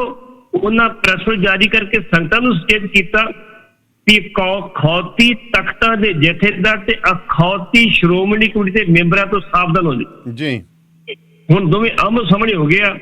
ਹੁਣ ਜਥੇਦਾਰ ਸਾਹਿਬ ਜਵਾਬ ਦਿੰਦੇ ਆ, ਛੇਕਣਾ 500 ਉਹਨਾਂ ਨੂੰ। ਫਿਰ ਹਾਂ ਦੱਸੋ ਤਾਂ ਜੇ ਹਿੰਮਤ ਹੈਗੀ ਆ ਛੇਕੋ 500 ਇਹਨਾਂ ਨੂੰ, ਤੁਸੀਂ ਛੇਕਦੇ ਫਿਰ ਇਹਨਾਂ ਦੀ ਗਿਓ ਤਨਖਾਹੀਏ ਕਰਾਰ ਜੀ। ਕਿਸੇ ਨੇ ਚੂਹ ਨਹੀਂ ਕਰਨੀ ਹੋਣੀ, ਜੇ ਕੁਸਕਿਆ ਜੋ ਮਰਜ਼ੀ ਆਖੋ। ਇਸੇ ਕਰਕੇ ਦੋਵੇਂ ਤਰ੍ਹਾਂ ਟੋਟਲੀ ਆਮੋ ਸਾਹਮਣੇ ਹੋ ਗਏ ਤੇ ਭਿੱਖ ਦੇ ਵਿੱਚ ਦੋਵਾਂ ਤਰ੍ਹਾਂ ਦਾ ਕਿਤੇ ਟਕਰਾਅ ਵੀ ਹੋ ਸਕਦਾ। ਇਹ ਵੀ ਕੋਈ ਪਤਾ ਨਹੀਂ। ਦੇਖੋ ਜੀ, ਇਹ ਇੱਕ ਨਾ ਦੇਖੋ ਬੜੀ ਸਥਿਤੀ ਬੜੀ ਹਾਸੋ ਕਹਿ ਨਹੀਂ ਸਕਦੇ, ਚਿੰਤਾਜਨਕ ਬਣ ਗਈ। ਇਹਦੇ ਉੱਤੇ ਵਿਚਾਰ ਵੀ ਤੁਸੀਂ ਆਪਾਂ ਲੈ ਸਕਦੇ ਹਾਂ 92 164 10 666 ਤੇ। ਕਿ ਸਾਨੂੰ ਜਿਹੜੀ ਹੈ ਨਾ, ਜਿਵੇਂ ਆਪਾਂ ਕਹਿੰਦੇ ਕਿ ਅੰਦਰੂਨੀ ਲੜਾਈ ਹੈ ਜਿਹੜੀ, ਇਹਨੂੰ ਕਿ ਇੱਕ ਸਪੈਸ਼ਲ ਅੱਡ ਜਾਂ ਨਾਂ ਹੁੰਦਾ ਖਾਨਾ ਜੰਗੀ, ਕਿ ਸਿੱਖਾਂ ਨੂੰ ਖਾਨਾ ਜੰਗੀ ਵੱਲ ਤਾਂ ਨਹੀਂ ਕਿਤੇ ਮੋੜਿਆ ਜਾ ਰਿਹਾ ਬੜੀ ਸਾਜ਼ਿਸ਼ਨ ਤਰੀਕੇ ਦੇ ਨਾਲ? ਬਿਲਕੁਲ ਠੀਕ ਹੈ, ਬਿਲਕੁਲ ਠੀਕ ਹੈ, ਬਿਲਕੁਲ ਠੀਕ ਹੈ ਤੁਸੀਂ। ਕਿਉਂਕਿ ਦੇਖੋ ਬੜੀ ਇਹ ਇੱਕ ਚੀਜ਼ ਹੈ ਕਿ ਮੈਂ ਦੇਖੋ ਪਹਿਲਾਂ ਗੁਟਕਾ ਸਾਹਿਬ ਆਪਣੇ ਦੇਖੋ ਹਰ ਅਸੀਂ ਛੋਟੇ ਹੁੰਦੇ ਸੀਗੇ ਪਾਠ ਕਰਦੇ, ਗੁਟਕਾ ਸਾਹਿਬ ਰੱਖਿਆ, ਚਲੋ ਪਾਠ ਕੀਤਾ, ਸਰਾਣੇ ਥੱਲੇ ਵੀ ਰੱਖ ਲਿਆ, ਪਾਠ ਕੀਤਾ, ਕੰਸ ਤੇ ਵੀ ਰੱਖ ਲਿਆ, ਠੀਕ ਹੈ ਜੀ। ਤਾਂ ਪਾਠ ਯਾਦ ਹੋ ਗਿਆ, ਲਗਾ ਵਧਿਆ। ਪਰ ਜਿਵੇਂ ਜਿਵੇਂ ਹੁਣ ਵੱਡੇ ਹੋਈ ਜਾਂਦੇ ਕਿ ਜਦੋਂ ਕਿਸੇ ਚੀਜ਼ ਦਾ ਭੈ ਪੈਦਾ ਕਰ ਦਿੰਨੇ ਆਪਾਂ ਵੀ ਯਾਰ ਮੇਰੇ ਤੋਂ ਆਹ ਨਾ ਹੋ ਜੇ, ਆਹ ਨਾ ਹੋ ਜੇ, ਫਿਰ ਬੰਦਾ ਪੜੂ ਕੀ। ਹੁਣ ਗੁਟਕਾ ਸਾਹਿਬ ਤੋਂ ਅਸੀਂ ਜਾਂ ਸਟੀਕ ਨੇ ਜਿਹੜੇ, ਜਾਂ ਜਿਵੇਂ ਆਪਣੇ ਗੁਰੂ ਗ੍ਰੰਥ ਸਾਹਿਬ ਦੀਆਂ ਸੈਂਚੀਆਂ ਸੀ, ਇੱਥੋਂ ਅਸੀਂ ਗੁਰੂ ਗ੍ਰੰਥ ਸਾਹਿਬ ਪੜ੍ਹਨਾ ਸਿੱਖਦੇ ਸੀ। ਇੱਕ ਬੁੱਕ ਦੇ ਤੌਰ ਤੇ ਗੁਰੂ ਗ੍ਰੰਥ ਸਾਹਿਬ ਦਾ ਪੂਰੇ ਸੀ ਨਾ, ਜਦੋਂ ਉਹਨਾਂ ਦੇ ਪਾਠ ਕਰ ਦਿੰਦੇ ਸੀ, ਸੈਂਚੀਆਂ ਕਦ ਲਈ ਹੁੰਦੀਆਂ ਸੀ ਵੀ ਤੁਸੀਂ ਪੜ੍ਹਨਾ ਸਿੱਖ ਲਓ, ਕਿ ਜੇ ਤੁਹਾਡੇ ਤੋਂ ਬਾਅਦ ਘਾਟ ਵੀ ਹੋਗੀ, ਜੇ ਗੁਰਬਾਣੀ ਗਲਤ ਵੀ ਪੜ੍ਹੇਗੀ ਤਾਂ ਗੁਰੂ ਗ੍ਰੰਥ ਸਾਹਿਬ ਦੀ ਬੇਅਦਬੀ ਨਾ ਹੋਵੇ, ਠੀਕ ਹੈ। ਜੇ ਅਸੀਂ ਗੱਲ ਕਰਦੇ ਹਾਂ ਬਾਈਬਲ ਦੀ, ਬਾਈਬਲ ਤਾਂ ਹੋਟਲਾਂ ਦੇ ਵਿੱਚ ਵੀ ਪਈ ਹੈ, ਉੱਥੇ ਤੁਸੀਂ ਦਰਾਜ ਖੋਲੋ ਹੋਟਲ ਦੇ ਕਮਰੇ 'ਚ ਬਾਹਰ ਜਾਂਦੇ ਉੱਥੇ ਹੀ ਪਈ ਹੈ। ਇਹਦਾ ਮਤਲਬ ਇਹ ਹੈ ਵੀ ਤੁਹਾਨੂੰ ਪਹਿਲਾਂ ਤਾਂ ਗੁਰੂ ਗ੍ਰੰਥ ਸਾਹਿਬ ਨੂੰ ਪੜ੍ਹਨ ਤੋਂ ਦੂਰ ਕਰਤਾ, ਹੁਣ ਤੁਹਾਨੂੰ ਗੁਰੂ ਗ੍ਰੰਥ ਸਾਹਿਬ ਤੋਂ ਵੀ ਦੂਰ ਕਰੀ ਜਾਂਦੇ ਨੇ। ਇਹ ਕਿੱਥੇ ਲਿਖਿਆ ਹੋਇਆ? ਮੈਨੂੰ ਇੱਕ ਚੀਜ਼ ਦੱਸੋ ਕਿ ਸਾਡਾ ਗੁਰੂ ਕਿਹੜੇ ਗੁਰੂ ਨੇ ਆਖਿਆ ਕਿ ਤੁਸੀਂ ਵੀ ਕੀ ਕਹਿੰਦੇ ਵੀ ਇਸ ਤਰ੍ਹਾਂ ਜਿਹੜਾ ਹੈਗਾ ਗੁਰੂ ਮੰਨੋ, ਗ੍ਰੰਥ ਖੋਜ ਸ਼ਬਦ ਮੇਲੇ, ਸ਼ਬਦ ਜਿਹੜਾ ਸ਼ਬਦ ਗੁਰੂ ਦਿੱਤਾ ਸਾਨੂੰ, ਸ਼ਬਦ ਗੁਰੂ ਦਿੱਤਾ, ਬਿਲਕੁਲ ਠੀਕ। ਤੇ ਅਸੀਂ ਬਿਲਕੁਲ ਹੀ ਇਸ ਗੱਲ ਤੇ ਹੋ ਗਏ। ਮੈਨੂੰ ਤਾਂ ਇਹ ਲੱਗਦਾ ਵੀ ਤਾਲਿਬਾਨਾਂ ਨਾਲੋਂ ਹੀ ਭੈੜੇ ਹੁੰਦੇ ਜਾਂਦੇ, ਤੇ ਜਿਹੜੇ ਬੰਦੇ ਕਹਿੰਦੇ ਜੀ ਖਾਲਿਸਤਾਨ ਬਣਾਉਣਾ, ਤੇ ਫਿਰ ਤਾਂ ਇਹੋ ਜਿਹੇ ਲੋਕ ਹੀ ਸਾਡੇ ਤੇ ਰਾਜ ਕਰਨਗੇ, ਤੇ ਫਿਰ ਬਰਛੇ ਹੋਇਆ ਕਰਨਗੇ, ਡਾਂਗਾ ਹੋਇਆ ਕਰਨਗੇ ਇਹਨਾਂ ਕੋਲੇ। ਇਹ ਤਾਂ ਹੁਣੇ ਨਹੀਂ ਤਾਬੇ ਆਉਂਦੇ ਜੀ। ਬਿਲਕੁਲ ਜੀ, ਸਿੱਖਾਂ ਦਾ ਮਨ ਨੀਵਾਂ ਮੱਤ ਉੱਚੀ, ਲੇਕਿਨ ਕੰਮ ਉਲਟ ਹੋਇਆ ਪਿਆ ਨਾ। ਡਾਂਗ ਉਹ ਕਹਿੰਦਾ ਤੂੰ ਕੌਣ ਆ ਕਿ ਮੈਂ ਕਿ ਜਥੇਦਾਰ ਪ੍ਰਕਰਮਾ ਹੈਂ, ਨਾਂ ਰੱਖਿਆ ਜੀ ਚੋਬਦਾਰ, ਜਿਹੜਾ ਕੋਈ ਹੋਰ ਆਉਂਦਾ ਮਾਰ ਦਿਆ ਬਰਛਾ ਠੂ ਚੱਲ ਲੱਗੇ। ਉਹ ਭਾਈ ਸਮਝਾ ਤਾਂ ਦਿਓ ਵੀ ਗੁਰੂ ਜੇ ਕੋਈ ਬੰਦਾ ਆਇਆ ਜਾਂ ਮੇਰੇ ਵਰਗੇ ਨਹੀਂ ਵੀ ਪਤਾ, ਤਾਂ ਤੁਸੀਂ ਪਿਆਰ ਮੁਹੱਬਤ, ਮੇਰੇ ਖਿਆਲ ਨਰਮਾਈ ਤਾਂ ਸਿੱਖ ਜਿਹੜੇ ਸਾਡੇ ਕੀ ਕਹਿਣਾ, ਕੋਈ 1000 ਚੋਂ 2-4 ਹੁਣ, ਨਹੀਂ ਤਾਂ ਬਾਕੀ ਤਾਂ ਬਰਛਿਆਂ ਵਾਲੇ ਹੀ ਦਿੰਦੇ ਆ ਸਾਨੂੰ ਗੁਰੂ ਘਰ ਦੇ ਵਿੱਚ। ਬਰਛਿਆਂ ਵਾਲੇ ਏਡੇ ਬੇਵਕੂਫ ਭਰਤੀ ਕੀਤੇ ਆ, ਫਿਰ ਤੂੰ ਤੋਂ ਸਵਾ ਗੱਲ ਨਹੀਂ ਕਰ। ਭਾਵੇਂ 100 ਸਾਲ ਦਾ ਬਜ਼ੁਰਗ ਹੋਵੇ, ਤੂੰ ਕਿਤਰੇ ਫਿਰਦਾ ਮੂੰਹ ਚੁੱਕੇ ਇੱਧਰ ਨੂੰ, ਏਦਾਂ ਗੱਲ ਕਰ ਵੀ ਘੱਟੋ ਘੱਟ ਤਮੀਜ਼ ਤੇ ਸਿਖਾ ਲਓ। ਲਿਆ ਕੇ ਤੁਸੀਂ ਬਰਛਾ ਕਿਸ ਮਾਰਤਾ ਫੇਰ? ਹਾਂਜੀ, ਇਸ ਕਰਕੇ ਇਹ ਐਸਜੀਪੀਸੀ ਬਹੁਤ ਮਾੜਾ ਹਾਲ ਹੈ ਜੀ ਪੰਜਾਬੀ ਚ। ਕਈ ਕੋਈ ਹੈ ਨਹੀਂ ਇੱਥੇ ਕੋਈ, ਮਤਲਬ ਗੱਲ ਐਸਜੀਪੀਸੀ ਨੇ ਨਾ, ਐਸਜੀਪੀਸੀ ਨੂੰ ਜਿਹੜੇ ਚਲਾਉਂਦੇ ਨੇ ਉਹਨਾਂ ਦੀਆਂ ਵੀ ਤਾਂ ਤਾਰਾਂ ਇੱਥੇ ਜੁੜ ਗਈਆਂ। ਉਸੇ ਤਰੀਕੇ ਦੇ ਨਾਲ ਹੀ ਉਹ ਮਾਹੌਲ ਕ੍ਰੀਏਟ ਕੀਤਾ। ਹਰਚਰਨ ਬਰਾੜ ਜੀ ਸਤਿ ਸ੍ਰੀ ਅਕਾਲ, ਕੀ ਕਹਿਣਾ ਚਾਹੋਗੇ? ਹਾਂਜੀ ਸਾਰਿਆਂ ਨੂੰ ਸਤਿ ਸ੍ਰੀ ਅਕਾਲ ਜੀ। ਸਤਿ ਸ੍ਰੀ ਅਕਾਲ। ਸਤਿ ਸ੍ਰੀ ਅਕਾਲ ਜੀ। ਮੈਂ ਇਹੀ ਕਹਿਣਾ ਸੀਗਾ ਜੀ, ਇਹਨਾਂ ਨੇ ਸਤਿਕਾਰ ਕਮੇਟੀ ਤੇ ਹੁਣ ਅਕਾਲ ਤਖਤ ਦੇ ਜਥੇਦਾਰ ਆਮੋ ਸਾਹਮਣੇ ਹੋਏ ਆ, ਠੀਕ ਹੈ। ਪਰ ਪਹਿਲੀ ਗੱਲ ਇਹ ਆ ਵੀ ਇਹ ਸਤਿਕਾਰ ਕਮੇਟੀਆਂ ਨੂੰ ਕੀ ਨਹੀਂ ਅਧਿਕਾਰ ਦੇਤਾ ਵੀ ਤੁਸੀਂ ਘਰੇ ਜਾ ਕੇ ਬੰਦਿਆਂ ਦੀ ਬੇਇੱਜ਼ਤੀ ਕਰੋ, ਉਹਨਾਂ ਨੂੰ ਕੁੱਟੋ ਤੇ ਮਾਰੋ। ਹਾਲਾਤ ਇੱਥੋਂ ਤੱਕ ਹੋ ਗਏ ਆ ਜੀ, ਲੋਕ ਗੁਟਕਾ ਸਾਹਿਬ ਘਰੋਂ ਰੱਖਣ ਤੋਂ ਡਰਨ ਲੱਗ ਪਏ। ਉਹੀ ਮੈਂ ਕਹੀ ਜਾਂਦਾ ਨਾ, ਬੜੀ ਦੇਖੋ ਹੁਣ ਬੱਚਿਆਂ ਨੂੰ ਕਿੱਥੋਂ ਤੁਸੀਂ ਸਿੱਖੀ ਵੱਲ ਨੇੜੇ ਲਾਉਂਗੇ। ਹਾਂਜੀ ਹਾਂ। ਅੱਛਾ, ਫਿਰ ਦੇਖਦੇ ਨਹੀਂ, ਕਰਦੇ ਨਹੀਂ। ਇੱਕ ਵਿਚਾਰਾ ਫੌਜੀ ਉਤਰਿਆ ਆਪਣਾ ਮਾਪਿਆਂ ਦਾ ਇੱਕੋ ਇੱਕ ਪੁੱਤਰ ਜੀ, ਪਾਣੀ ਪੀਣ ਵਿਚਾਰਾ ਰਾਤ ਨੂੰ ਓਟ ਆਸਰਾ ਲੈਣ ਦਾ ਗੁਰੂ ਘਰ ਚਲਾ ਗਿਆ, ਜੋ ਉਹਦੇ ਨਾਲ ਹੋਇਆ। ਉਹ ਰਾਜਪੁਰੇ ਤੋਂ ਪ੍ਰਵਾਨੇ ਹੋਰੀ ਬੋਲ ਰਹੇ ਆ ਵੀ ਅਸੀਂ ਉਹਨਾਂ ਨੂੰ ਮੈਡਲ ਦੇਵਾਂਗੇ, ਸੋਧਾ ਲਾਤਾ, ਗੁਰਦਾਸਪੁਰੀਆਂ ਨੇ ਆਪਣਾ ਫਰਜ਼ ਪੂਰਾ ਕਰਤਾ। ਤੇ ਉਹ ਉਦੋਂ ਸਤਿਕਾਰ ਕਮੇਟੀਆਂ ਕਿਹੜੇ ਖੁੱਡੇ 'ਚ ਵੜ ਕੇ ਬਹਿ ਜਾਂਦੀਆਂ ਹੈਗੀਆਂ, ਉਹਨਾਂ ਨੂੰ ਕਿਉਂ ਨਹੀਂ ਰੋਕਦੀਆਂ ਉਹ? ਹਾਲਾਤ ਬਹੁਤ ਮਾੜੇ ਕੀਤੇ ਪਏ ਆ ਕੁੱਲ ਮਿਲਾ ਕੇ ਇਹਨਾਂ ਨੇ ਜੀ। ਇਹਨਾਂ ਨੂੰ ਕੋਈ ਅਧਿਕਾਰ ਨਹੀਂ ਕਿਸੇ ਨੂੰ। ਇੱਕ ਹੁਣ ਗੁਰੂ ਗ੍ਰੰਥ ਸਾਹਿਬ ਦੀ ਅੜਿਆਲੋ ਜੀ, ਉਹ ਹੁਣ ਸ਼ਬਦ ਗੁਰੂ ਨੂੰ ਕੀ ਖਤਰਾ ਹੋ ਸਕਦਾ ਕਿਸੇ ਨੂੰ? ਜੀ ਸ਼ਬਦ ਤੋਂ ਹੀ ਖਤਰਾ ਨਾ, ਸਾਡੇ ਵਰਗਿਆਂ ਤੋਂ ਹੀ ਖਤਰਾ, ਠੀਕ ਹੈ ਜੀ। ਸ਼ਬਦ ਗੁਰੂ ਦਾ ਕੀ ਨੁਕਸਾਨ? ਹੁਣ ਸ਼ਬਦ ਗੁਰੂ ਮੇਰੇ ਮੋਬਾਈਲ 'ਚ ਵੀ ਹੈਗਾ, ਸ਼ਬਦ ਗੁਰੂ ਕਿਤੇ ਵੀ ਹੈਗਾ। ਜੇ ਮੋਬਾਈਲ ਦੇ ਹੁਣ ਆਪਾਂ ਪਾਠ ਹੀ ਮੋਬਾਈਲ ਤੋਂ ਕਰੀ ਜਾਂਦੇ, ਫਿਰ ਮੋਬਾਈਲ ਖੋ ਕੇ ਲੈ ਜਾਓਗੇ। ਉਹੀ ਗੱਲ ਆ, ਹੁਣ ਮੈਂ ਮੋਬਾਈਲ ਗਵਾਚ ਗਿਆ, ਕੋਈ ਖੋ ਕੇ ਲੈ ਗਿਆ, ਤਾਂ ਮਤਲਬ ਫਿਰ ਇੱਕ ਬੇਅਦਬੀ ਕਾਰਨ ਹੋ ਗਿਆ। ਸੋ ਇਸ ਵੱਲ ਧਿਆਨ ਦੇਣ ਦੀ ਲੋੜ ਹੈਗੀ ਆ ਜੀ। ਬਾਕੀ ਚਲੋ ਕੁੱਲ ਮਿਲਾ ਕੇ ਹਾਲਾਤ ਇਹਨਾਂ ਨੇ ਬਹੁਤ ਮਾੜੇ ਕੀਤੇ ਪਏ ਹੈ। ਧੰਨਵਾਦ ਜੀ। ਮੀਕਾ ਜੀ ਆਉਣੇ ਰੋ। ਸਤਿ ਸ੍ਰੀ ਅਕਾਲ ਜੀ ਭਾਜੀ ਸਾਰਿਆਂ ਨੂੰ ਜੀ। ਜੀ ਸਤਿ ਸ੍ਰੀ ਅਕਾਲ ਜੀ।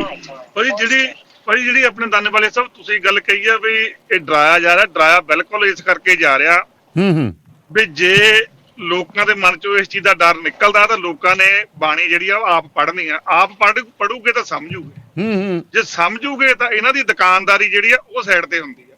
ਮੈਂ ਨਹੀਂ ਅੱਜ ਤੱਕ ਏਦਾਂ ਦੇਖਿਆ ਸੁਣਿਆ, ਜਾਂ ਹੋ ਸਕਦਾ ਤੁਹਾਡੇ ਨੌਲੇਜ ਵਿੱਚ ਜਾਂ ਆਪਣੇ ਹੋਵੇ ਵੀ ਕਿਸੇ ਸ਼੍ਰੋਮਣੀ ਕਮੇਟੀ ਦੇ ਪ੍ਰਚਾਰਕ ਨੇ ਕਦੇ ਇਹ ਗੱਲ ਕਹੀ ਹੋਵੇ ਵੀ ਪਾਠ ਤੁਸੀਂ ਆਪ ਪੜਿਆ ਕਰੋ, ਸਾਤੋਂ ਨਾ ਪੜਾਇਆ ਕਰੋ। ਕਿਉਂਕਿ ਇਹ ਸਾਨੂੰ ਇਹ ਤੋਂ ਦੂਰੇ ਰੱਖਣਾ ਨਹੀਂ, ਡਰਾ ਕੇ। ਅਸੀਂ ਡਰਦੇ ਵੀ ਆ ਕਿਉਂਕਿ ਸਾਨੂੰ ਸਿਰਫ ਇਹ ਗੱਲ ਕਹੀ ਜਾਂਦੀ ਤੁਸੀਂ ਮੰਨਣਾ, ਇਹਨੂੰ ਪੂਜਣਾ, ਇਹ ਤੇ ਅਮਨ ਨਹੀਂ ਕਰਨਾ। ਸਾਨੂੰ ਪੂਜਣ ਲਾ ਨਹੀਂ, ਅਸੀਂ ਪੂਜ ਰਹੇ ਹਾਂ। ਕਿਉਂਕਿ ਅਸੀਂ ਸਿਰਫ ਪੂਜਣ ਤੱਕ ਸੀਮਿਤ ਆ। ਅਸੀਂ ਵੀ ਉਦਾਂ ਦੇ ਹੋ ਗਏ ਆ। ਹਾਂ ਬਿਲਕੁਲ, ਗੱਲ ਤਾਂ ਉਵੇਂ ਜਿਹੋ ਜਿਹਾ ਗੱਲ ਹੋ ਗਈ ਹੈ ਨਾ, ਜਿਵੇਂ ਤੁਸੀਂ ਮੋੜੀ ਜਾਂਦੇ ਉਵੇਂ ਹੋਈ ਜਾਂਦੇ ਆ, ਡਰ ਭੈ ਪੈਦਾ ਕਰ ਦਿੱਤਾ।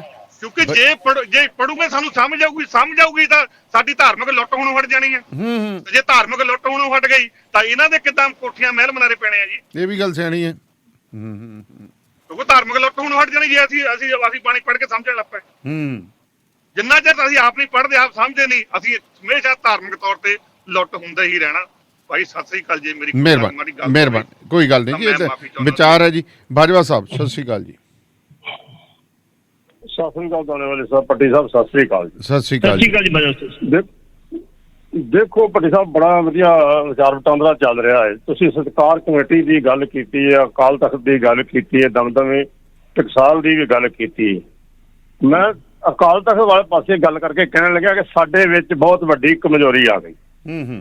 ਕਮਜ਼ੋਰੀ ਆਉਣ ਦੇ ਕਾਰਨ ਹੀ ਇਹ ਕੁਛ ਹੋਣ ਡਿਆ ਕਿ ਸਤਿਕਾਰ ਕਮੇਟੀ ਜਿਹੜੀ ਹੈ ਉਹ ਕਹਿੰਦੀ ਹੈ ਮੈਂ ਸੱਚੀ ਹਾਂ, ਦਮਦਮੇ ਟਕਸਾਲ ਕਹਿੰਦੇ ਨੇ ਮੈਂ ਸੱਚੇ ਹਾਂ ਜੀ। ਗੁਰੂ ਨਾਨਕ ਸਾਹਿਬ ਜੀ ਨੇ ਉਦਾਸੀਆਂ ਕੀਤੀਆਂ, ਉਦਾਸੀਆਂ ਕਰਕੇ ਉਹਨਾਂ ਨੇ ਬੈਠ ਕੇ ਵਿਚਾਰ ਕਰਨ ਦੀ ਸਾਨੂੰ ਜਿਹੜੀ ਜਾਂਚ ਦੱਸੀ, ਗੋਸ਼ਤਾਂ ਕੀਤੀਆਂ। ਕਿਉਂ ਕੀਤੀਆਂ? ਕਿ ਇਹ ਦੂਜੀ ਦਵੈਤ ਨੂੰ ਮਿਟਾਉਣ ਵਾਸਤੇ ਤੇ ਇੱਕ ਹੋਣ ਵਾਸਤੇ। ਤੇ ਗੁਰੂ ਨਾਨਕ ਸਾਹਿਬ ਸਾਨੂੰ ਕਹਿੰਦੇ ਨੇ ਕਿ ਹੋਏ ਕਤਰ ਮਿਲੋ ਮੇਰੇ ਭਾਈ, ਦੁਬਦਾ ਦੂਰ ਕਰੋ ਲਿਵਲਾਈ ਹਰ ਨਾਮੇ ਕੇ ਹੋਵੋ ਜੋੜੀ, ਗੁਰਮੁਖ ਬੈਠੋ ਸਭਾ ਵਿਛਾਏ। ਮੇਰੇ ਕਹਿਣ ਤੋਂ ਭਾਵ ਇਹ ਹੈ ਕਿ ਅਕਾਲ ਤਖਤ ਸਾਹਿਬ ਬੁਲਾ ਕੇ ਇਹਨਾਂ ਜਿਹੜੀਆਂ ਵੀ ਤਰ੍ਹਾਂ ਕਹਿੰਦੀਆਂ ਕਿ ਅਸੀਂ ਗੁਰੂ ਗ੍ਰੰਥ ਸਾਹਿਬ ਜੀ ਨੂੰ ਸਮਰਪਿਤ ਹਾਂ ਜੀ, ਅਤੇ ਇੱਕ ਮਨ ਇੱਕ ਚਿੱਤ ਹੋ ਕੇ ਸੇਵਾ ਸੰਭਾਲ ਦੀ ਸੇਵਾ ਕਰਦੀਆਂ ਵਾ ਜੀ, ਇਹਨਾਂ ਨੂੰ ਬੈਠ ਕੇ ਵਿਚਾਰ ਵਟਾਂਦਰਾ ਕਰਕੇ ਕਿਉਂ ਨਾ ਇੱਕ ਹੀ ਕਮੇਟੀ ਬਣਾਈ ਜਾਵੇ ਜਿਹਦੇ ਕੋਲ ਬਕਾਇਦਾ ਸਰਟੀਫਿਕੇਟ ਹੋਵੇ, ਉਹਦੇ ਕੋਲ ਵਿਧੀ ਵਿਧਾਨ ਹੋਵੇ ਤੇ ਲਿਖਤੀ ਰੂਪ ਹੋਵੇ ਕਿ ਤੁਸੀਂ ਇੱਥੋਂ ਗੁਰੂ ਗ੍ਰੰਥ ਸਾਹਿਬ ਚੁੱਕ ਸਕਦੇ ਹੋ, ਇਸ ਆਧਾਰ ਤੇ ਚੁੱਕ ਸਕਦੇ ਹੋ, ਇਸ ਆਧਾਰ ਤੇ ਤੁਸੀਂ ਨਹੀਂ ਚੁੱਕ ਸਕਦੇ। ਕਿ ਜਿੱਥੇ ਗੁਰੂ ਗ੍ਰੰਥ ਸਾਹਿਬ ਜੀ ਦਾ ਸਤਿਕਾਰ ਹੁੰਦਾ ਹੈ ਉੱਥੇ ਤੁਸੀਂ ਗੁਰੂ ਗ੍ਰੰਥ ਸਾਹਿਬ ਦੀ ਮਤਲਬ ਮਾਨ ਮਰਜ਼ਾਦਾ ਨੂੰ ਹੋਰ ਕਾਇਮ ਕਰਨ ਦੀ ਗੱਲ ਆਖੋ, ਉੱਥੋਂ ਚੁੱਕਣ ਦੀ ਗੱਲ ਨਾ ਕਰੋ। ਜਿੱਥੇ ਤੁਹਾਨੂੰ ਊਣਤਾ ਲੱਗਦੀ ਹੈ ਪਹਿਲਾਂ ਉਹ ਸਾਹਮਣੇ ਲਿਆਓ ਕਿ ਇੱਥੇ ਆਇਆ ਊਣਤਾ ਇਹ ਭਾਈ ਇੱਥੋਂ ਗੁਰੂ ਗ੍ਰੰਥ ਸਾਹਿਬ ਜਿਹੜਾ ਸੇਵਾ ਸੰਭਾਲ ਵਾਸਤੇ ਚੁੱਕ ਲਿਆ ਜਾਣਾ ਚਾਹੀਦਾ ਹੈ। ਇਸ ਕਰਕੇ ਇਹ ਵਿਚਾਰ ਕਰਨ ਦੀ ਲੋੜ ਹੈ ਸਾਰਿਆਂ ਨੂੰ ਬੈਠ ਕੇ। ਵਾਕਈ ਕੀ ਤੁਸੀਂ ਗੱਲ ਦਾਣੇ ਸਾਹਿਬ ਕਰਦੇ ਹੋ, ਜੇ ਇਹੀ ਹਾਲ ਰਿਹਾ ਨਾ ਇੱਕ ਚੁੱਕਣ ਤੁਰਜੇ ਕਰ ਜਾਏਗੀ ਤੇ ਦੂਸਰੀ ਪਾਰਟੀ ਜੋ ਸਿਆਸਤਦਾਨੀ ਵਾਲੀ ਗੱਲ ਹੋਈ ਹੈ ਉਹੀ ਇਹ ਬਣ ਜਾਏਗੀ, ਇੱਕ ਡੱਕਣ ਆ ਜਾ ਕਰੇਗੀ ਤੇ ਸਾਡੇ ਵਿੱਚ ਆਪਸ ਮਾਰੀ ਜਿਹੜੀ ਜੰਗ ਸ਼ੁਰੂ ਹੋਏਗੀ। ਇਹ ਮੈਂ ਅਕਾਲ ਤਖਤ ਨੂੰ ਬੇਨਤੀ ਕਰਦਾ ਕਿ ਇਹ ਤੁਹਾਨੂੰ ਬੁਲਾ ਕੇ, ਕਿਉਂਕਿ ਤੁਸੀਂ ਹੁਕਮ ਕਰ ਸਕਦੇ ਹੋ, ਤੇ ਸਾਰੀਆਂ ਤਰ੍ਹਾਂ ਦੀ ਵਿਚਾਰ ਵਟਾਂਦਰਾ ਲੈ ਕੇ ਇੱਕ ਕਮੇਟੀ ਬਣਾਈ ਜਾਵੇ ਤਾਂ ਕਿ ਗੁਰੂ ਗ੍ਰੰਥ ਸਾਹਿਬ ਜੀ ਸੇਵਾ ਸੰਭਾਲ ਤੇ ਸਤਿਕਾਰ ਹੋ ਸਕੇ ਤੇ ਗੁਰੂ ਨਾਨਕ ਸਾਹਿਬ ਦੇ ਦਿੱਤੇ ਉਪਦੇਸ਼ ਨੂੰ ਆਪਾਂ ਮੰਨੀਏ ਜੀ। ਬਹੁਤ ਮਿਹਰਬਾਨੀ ਜੀ, ਮਿਹਰਬਾਨੀ। ਖਾਲਸਾ ਜੀ ਸਤਿ ਸ੍ਰੀ ਅਕਾਲ। ਆਉਣੇ ਰੋ। ਹਾਂਜੀ ਵਾਹਿਗੁਰੂ ਜੀ ਕਾ ਖਾਲਸਾ। ਮੈਂ ਤਾਂ ਇਹ ਗੱਲ ਕਹਿਣੀ ਚਾਹੁੰਦਾ ਕਿ ਅਖਬਾਰਾਂ ਦੇ ਵਿੱਚ ਗੁਰਦੁਆਰਾ ਸਾਹਿਬਾਨ ਦੀਆਂ ਫੋਟੋਆਂ ਔਰ ਗੁਰਬਾਣੀ ਜਿਹੜੀ ਹੈ ਉਹ ਪ੍ਰਿੰਟ ਹੁੰਦੀ ਹੈ, ਉਹ ਸ਼ਬਦ ਪ੍ਰਿੰਟ ਹੁੰਦੇ ਨੇ, ਉਹ ਮਗਰੋਂ ਅਖਬਾਰ ਕਿੱਥੇ ਜਾਂਦੇ ਆ। ਅਸੀਂ ਮੈਂ ਗੁਰੂ ਗ੍ਰੰਥ ਸਾਹਿਬ ਜਿੱਥੇ ਪ੍ਰਕਾਸ਼ ਆ ਅਸੀਂ ਉਹਦੀ ਰਾਖੀ ਤਾਂ ਕਰ ਨਹੀਂ ਸਕਦੇ ਤੇ ਮੁੜ ਕੇ ਜਦੋਂ ਅਗਨ ਭੇਟ ਜਾਂ ਕੋਈ ਬੇਅਦਬੀ ਹੁੰਦੀ ਹੈ ਤੇ ਫਿਰ ਅਸੀਂ ਬਹੁਤ ਰੌਲਾ ਪਾਉਂਦੇ ਹਾਂ। ਅਸੀਂ ਆਪਦੀ ਡਿਊਟੀ ਕਿਉਂ ਨਹੀਂ ਕਰਦੇ? ਔਰ ਦੂਜੀ ਗੱਲ ਜਿਹੜੀ ਬਾਜਵਾ ਸਾਹਿਬ ਨੇ ਕਹੀ ਹੈ ਬਿਲਕੁਲ ਠੀਕ ਕਹੀ ਹੈ ਕਿ ਪਹਿਲੇ ਕਾਦਰ ਸਾਹਿਬਾਨ ਨੇ ਵੀ ਕਹੀ ਹੈ। ਇਸ ਨੂੰ ਜੇ ਬਾਈਬਲ ਜਿਹੜੀ ਹੈ ਉਹ ਤੁਸੀਂ ਦੱਸਿਆ ਵੀ ਹਰ ਜਗ੍ਹਾ ਜਿਹੜੀ ਹੈ ਉਹਦੇ ਜਿਹੜੇ ਉਹ ਹੈਗੇ ਵਰਕੇ ਉਹ ਰੱਖੇ ਜਾਂਦੇ ਆ, ਤਾਂ ਅਸੀਂ ਇਸ ਨੂੰ ਜੇ ਪ੍ਰਚਾਰਨਾ ਹੈ ਤਾਂ ਸਾਨੂੰ ਬਹੁਤ ਵੱਡੇ ਪੱਧਰ ਤੇ ਕਰਨਾ ਪਏਗਾ ਬੰਦੋਬਸਤ। ਬਿਲਕੁਲ ਗੁਟਕਾ ਸੁੰਦਰ ਗੁਟਕਾ ਹੈ ਜੀ, ਜਦ 5 ਬਾਣੀਆਂ ਦਾ ਜਿਹੜਾ ਅਸੀਂ ਨਿਤਨੇਮ ਕਰਦੇ ਉਹ ਗੁਟਕਾ ਹੈ, ਉਹ ਤਾਂ ਰੱਖਿਆ ਜਾ ਸਕਦਾ ਨਾ ਘੱਟੋ ਘੱਟ। ਮੈਂ ਇਸ ਚੀਜ਼ ਦੇ ਦੇਖੋ ਚੀਜ਼ ਹੈ ਕਿ ਤੁਸੀਂ ਜੇ ਜੋੜਨਾ ਤਾਂ ਚੀਜ਼ ਤਾਂ ਮੁਹੱਈਆ ਕਰਾਉਣੀ ਪਏਗੀ ਨਾ। ਜਿਹੜੀ ਚੀਜ਼ ਮੁਹੱਈਆ ਨਹੀਂ ਕਰਾਵਾਂਗੇ ਜੁੜਾਂਗੇ ਕਿਵੇਂ? ਗੱਲ ਪਹਿਲਾਂ ਕਹੀ ਹੈ, ਇਹ ਨਹੀਂ ਕਿ ਇਹਨੂੰ ਡਰਾਇਆ ਜਾਵੇ ਲੋਕਾਂ ਨੂੰ ਕਿ ਦੇਖੋ ਦੇਖੋ ਦੇਖੋ ਪਰੇ ਰਹੋ। ਨੋ ਨੋ ਇਹ ਨਹੀਂ ਹੈ। ਆਪਾਂ ਦੀਵਾਨ ਵਿੱਚ ਜਾਂਦੇ ਹਾਂ, ਮੈਂ ਇੱਕ ਗੱਲ ਕਹਿਣਾ ਕਿ ਉੱਥੇ ਪ੍ਰਚਾਰਕ ਵੀ ਹੁੰਦੇ ਨੇ, ਉੱਥੇ ਸ਼ਬਦ ਕੀਰਤਨ ਵੀ ਹੁੰਦਾ ਤੇ ਲੰਗਰ ਤੋਂ ਛਕਣ ਤੋਂ ਬਾਅਦ ਜੇ ਆਪਾਂ ਦਰਵਾਜ਼ੇ ਮੂਹਰੇ ਖੜ ਜਾਈਏ ਗੁਰਦੁਆਰੇ ਦੇ, ਜੇ ਪੁੱਛ ਲਈਏ ਵੀ ਹੁਕਮ ਕੀ ਆਇਆ ਸੀ, ਕਿੰਨੇ ਕੁ ਬੰਦੇ ਦੱਸਣਗੇ ਉੱਥੇ ਸ਼ਬਦ ਕਿਹੜਾ ਕਿਹੜਾ ਗਾਇਨ ਕੀਤਾ ਸੀ। ਰਾਗੀ ਸਿੰਘ ਇਹ ਤਾਂ ਦੱਸਦੇ ਨਹੀਂ ਵੀ ਕਿਹੜੇ ਗੁਰੂ ਸਾਹਿਬ ਦਾ ਉਚਾਰਿਆ ਸ਼ਬਦ ਹੈ ਜਾਂ ਕਿਹੜੇ ਗੁਰਸਿੱਖ ਦਾ ਹੈ ਜਾਂ ਭਾਈ ਗੁਰਦਾਸ ਜੀ ਦੀ ਬਾਣੀ ਵਿੱਚੋਂ, ਉਹ ਕੌਣ ਦੱਸੂਗਾ? ਇਹ ਤਾਂ ਲੁਕੋਇਆ ਜਾ ਰਿਹਾ ਇਸ ਨੂੰ। ਥੈਂਕ ਯੂ ਜੀ। ਜੀ ਸੋ ਤੁਸੀਂ ਵੀ ਆਪਣੇ ਵਿਚਾਰ ਦੇ ਸਕਦੇ ਹੋ ਜੀ। ਬਾਜਵਾ ਆਪਣੇ ਪੱਟੀ ਸਾਹਿਬ। ਜਿਹੜੀ ਗੱਲ ਕਹੀ ਬਾਜਵਾ ਸਾਹਿਬ ਨੇ ਕਮੇਟੀ ਬਣਾਉਣ ਦੀ, ਬਾਜਵਾ ਸਾਹਿਬ ਕਮੇਟੀ ਪਹਿਲਾਂ ਹੀ ਬਣੀ ਹੈ। ਸ਼੍ਰੋਮਣੀ ਕਮੇਟੀ ਦੀ ਧਰਮ ਪ੍ਰਚਾਰ ਕਮੇਟੀ ਦਾ ਕੰਮ ਹੀ ਇਹ ਆ ਜੀ, ਪ੍ਰਚਾਰ ਵੀ ਕਰਨਾ ਤੇ ਜਿੱਥੇ ਕਿਤੇ ਮਰਿਆਦਾ ਨਹੀਂ ਜਾ ਕੇ ਮਰਿਆਦਾ ਵਿਸਾਉਣੀ ਜੀ, ਮਰਿਆਦਾ ਇਹ ਹੈਗੀ ਹੈ। ਸਤਿਕਾਰ ਕਮੇਟੀਆਂ ਦਾ ਫਰਜ਼ ਨਹੀਂ ਬਣਦਾ ਤੁਸੀਂ ਫਟਾਫਟ ਜਾ ਕੇ ਜਾਓ ਤੇ ਧੱਕੇ ਨਾਲ ਗੁਰੂ ਗ੍ਰੰਥ ਸਾਹਿਬ ਬੀੜ ਚੁੱਕ ਲਿਓ। ਜੇ ਉੱਥੇ ਸਤਿਕਾਰ ਨਹੀਂ ਤੇ ਮਤਲਬ ਸਮਝਾਓ ਉਹਨਾਂ ਨੂੰ। ਤੁਹਾਡੇ ਕੋਲ ਰਮਾਨ ਨਹੀਂ, ਸਾਡੇ ਕੋਲ ਲੈ ਲਓ ਤੁਸੀਂ ਜੀ। ਇਹ ਸਤਿਕਾਰ ਏਦਾਂ ਕਰਨਾ, ਅਸੀਂ ਹਫ਼ਤੇ ਬਾਅਦ ਆਵਾਂਗੇ। ਜੇ ਸਤਿਕਾਰ 'ਚ ਕੋਈ ਕਮੀ ਆਈ ਤੇ ਫਿਰ ਅਸੀਂ ਲੈ ਜਾਵਾਂਗੇ। ਜੇ ਤੁਸੀਂ ਕੈਪੇਬਲ ਨਹੀਂ ਹੋ ਉਸ ਚੀਜ਼ ਦੇ ਫੇਰ ਗੱਲ ਜੁਦਾ ਗੱਲ ਹੈ ਨਾ। ਜੇ ਸਾਰਾ ਕੁਝ ਨਹੀਂ, ਕੁਝ ਜਗ੍ਹਾ ਤੇ ਹੈਗੀ, ਕੁਝ ਜਗ੍ਹਾ ਤੇ ਹੈਗਾ ਜੀ, ਕੋਈ ਲਵਾਰੀਆਂ 'ਚ ਪਏ ਨੇ, ਕਈ ਸਾਲ ਪਏ ਨੂੰ ਹੋ ਗਏ, ਕੱਢਿਆ ਨਹੀਂ ਸੀਗਾ। ਉਹ ਤਾਂ ਚਾਹੀਦਾ, ਦੇਖੋ ਉਹ ਮਸਟ ਹੈ। ਉਹ ਸਿਰਫ ਸ਼੍ਰੋਮਣੀ ਕਮੇਟੀ ਦੀ ਧਰਮ ਪ੍ਰਚਾਰ ਕਮੇਟੀ ਨੂੰ ਇਨਫੋਰਮ ਕਰਨ ਦੀ ਇਸ ਜਗ੍ਹਾ ਤੇ ਇਸ ਸੂਰਤ ਦੇ ਵਿੱਚ ਜਿਹੜਾ ਦੂਸਰੀ ਗੁਰੂ ਗ੍ਰੰਥ ਸਾਹਿਬ ਪਿਆ ਵਾ, ਤੁਸੀਂ ਆ ਕੇ ਚੈੱਕ ਕਰ ਲਓ। ਜੇ ਤੁਸੀਂ ਖਰਚ ਨੂੰ ਲੈ ਜਾਂਦੇ, ਤੁਸੀਂ ਆਪਣੀ ਗੱਡੀ 'ਚ ਰੱਖ ਕੇ ਤੇ ਪਹੁੰਚਾ ਦਿੰਦੇ ਆ, ਫਿਰ ਤੇ ਗੱਲ ਜਾਂਦੀ ਬਣ ਜੀ। ਤੇ ਜਿਹੜਾ ਤੁਸੀਂ ਡਾਂਗਾ ਫੜ ਕੇ ਜੇ ਕੁੱਟਣ ਲੱਗ ਪੈਂਦੇ, ਗਾਲਾਂ ਕੱਢਣ ਲੱਗ ਪੈਂਦੇ, ਤੇ ਉਹ ਗੱਲ ਮਾੜੀ ਹੈ ਨਾ। ਉਹਦੇ ਗੱਲ ਇਨਸਾਫ ਦੀ ਕੋਈ ਨਹੀਂ। ਭਾਈ ਚਤਰ ਸਿੰਘ, ਜੀਵਨ ਸਿੰਘ ਹੋਰੀ ਜਿਹੜੇ ਸੀ, ਇਹ ਹੱਥ ਲਿਖ ਸਰੂਪ ਲਿਖਦੇ, ਹੱਥ ਨਾਲ ਸਰੂਪ ਲਿਖਦੇ ਹੁੰਦੇ ਸੀ ਜੀ। 6 ਮਹੀਨਿਆਂ ਦੇ ਵਿੱਚ ਇੱਕ ਸਰੂਪ ਲਿਖਦੇ ਸੀਗੇ। ਤੇ ਜਿਹਦਾ ਲਿਖਦੇ ਸੀ, ਜਿਹਨੂੰ ਕਹਿੰਦੇ ਜਦੋਂ ਲਿਖ ਦਿਆਂਗੇ ਭਾਈ ਤੂੰ ਸਰੂਪ ਅਸੀਂ, ਉਹਦੇ ਕੋਲ ਸਿਰਫ 1 ਰੁਪਏ ਲੈਂਦੇ ਸੀ, ਸਿਰਫ 1 ਰੁਪਏ। ਅੱਛਾ ਜੀ, ਰਸਮੀ ਤੌਰ ਤੇ ਬਸ 6 ਮਹੀਨੇ ਲੱਗਦੇ ਲਿਖਣ ਵਾਸਤੇ, 1 ਰੁਪਏ ਦਿੰਦੇ ਸੀ। ਇੰਨੀ ਸੇਵਾ ਉਹਨਾਂ ਕੀਤੀ। ਅੱਜ ਦੀ ਡੇਟ ਦੇ ਵਿੱਚ ਮੈਂ ਨਹੀਂ ਕਹਿੰਦਾ ਕਿ ਉਹ ਲੁਟੇਰੇ ਹੈਗੇ ਆ ਜਾਂ ਕੁਛ ਹੈਗੇ, ਮੈਂ ਨਹੀਂ ਉਹਨਾਂ ਕੁਝ ਨਸ਼ਾ ਨਹੀਂ ਭਰਦਾ ਜੀ। ਉਹਨਾਂ ਦੇ 2 ਮੁੰਡਿਆਂ ਨੂੰ ਲੈ ਕੇ ਸਤਿਕਾਰ ਕਮੇਟੀ ਨੇ ਅਕਾਲ ਤਖਤ ਦੇ ਸਾਹਮਣੇ ਮੂੰਹ ਕਾਲਾ ਕੀਤਾ। ਦੱਸੋ ਕਿੱਧਰ ਦੀ ਸਿਆਣਪ ਹੈ? ਮੈਂ ਆਪਣੇ ਆਫਿਸ ਬੈਠਾ ਕਿ ਮੈਨੂੰ ਪਤਾ ਲੱਗਾ, ਮੈਨੂੰ ਕੋਈ 4-5 ਪੱਤਰ ਕਮੇਟੀ ਮੈਂ ਚੱਲੀ ਆਪਾਂ ਅਸੀਂ ਫਿਰ ਲਾਂਝ ਤੋਂ ਪਈ ਜਾ ਕੇ ਇਹਨਾਂ ਨੂੰ ਕਿ ਤੁਹਾਨੂੰ ਕਿਹਨੇ ਅਧਿਕਾਰ ਦਿੱਤਾ ਮੂੰਹ ਕਾਲਾ ਕਰਨ ਦਾ? ਜੇ ਇਹਨਾਂ ਕੋਈ ਗਲਤੀ ਕੀਤੀ ਕਾਨੂੰਨੀ ਕਾਰਵਾਈ ਕਰੋ ਤੁਸੀਂ।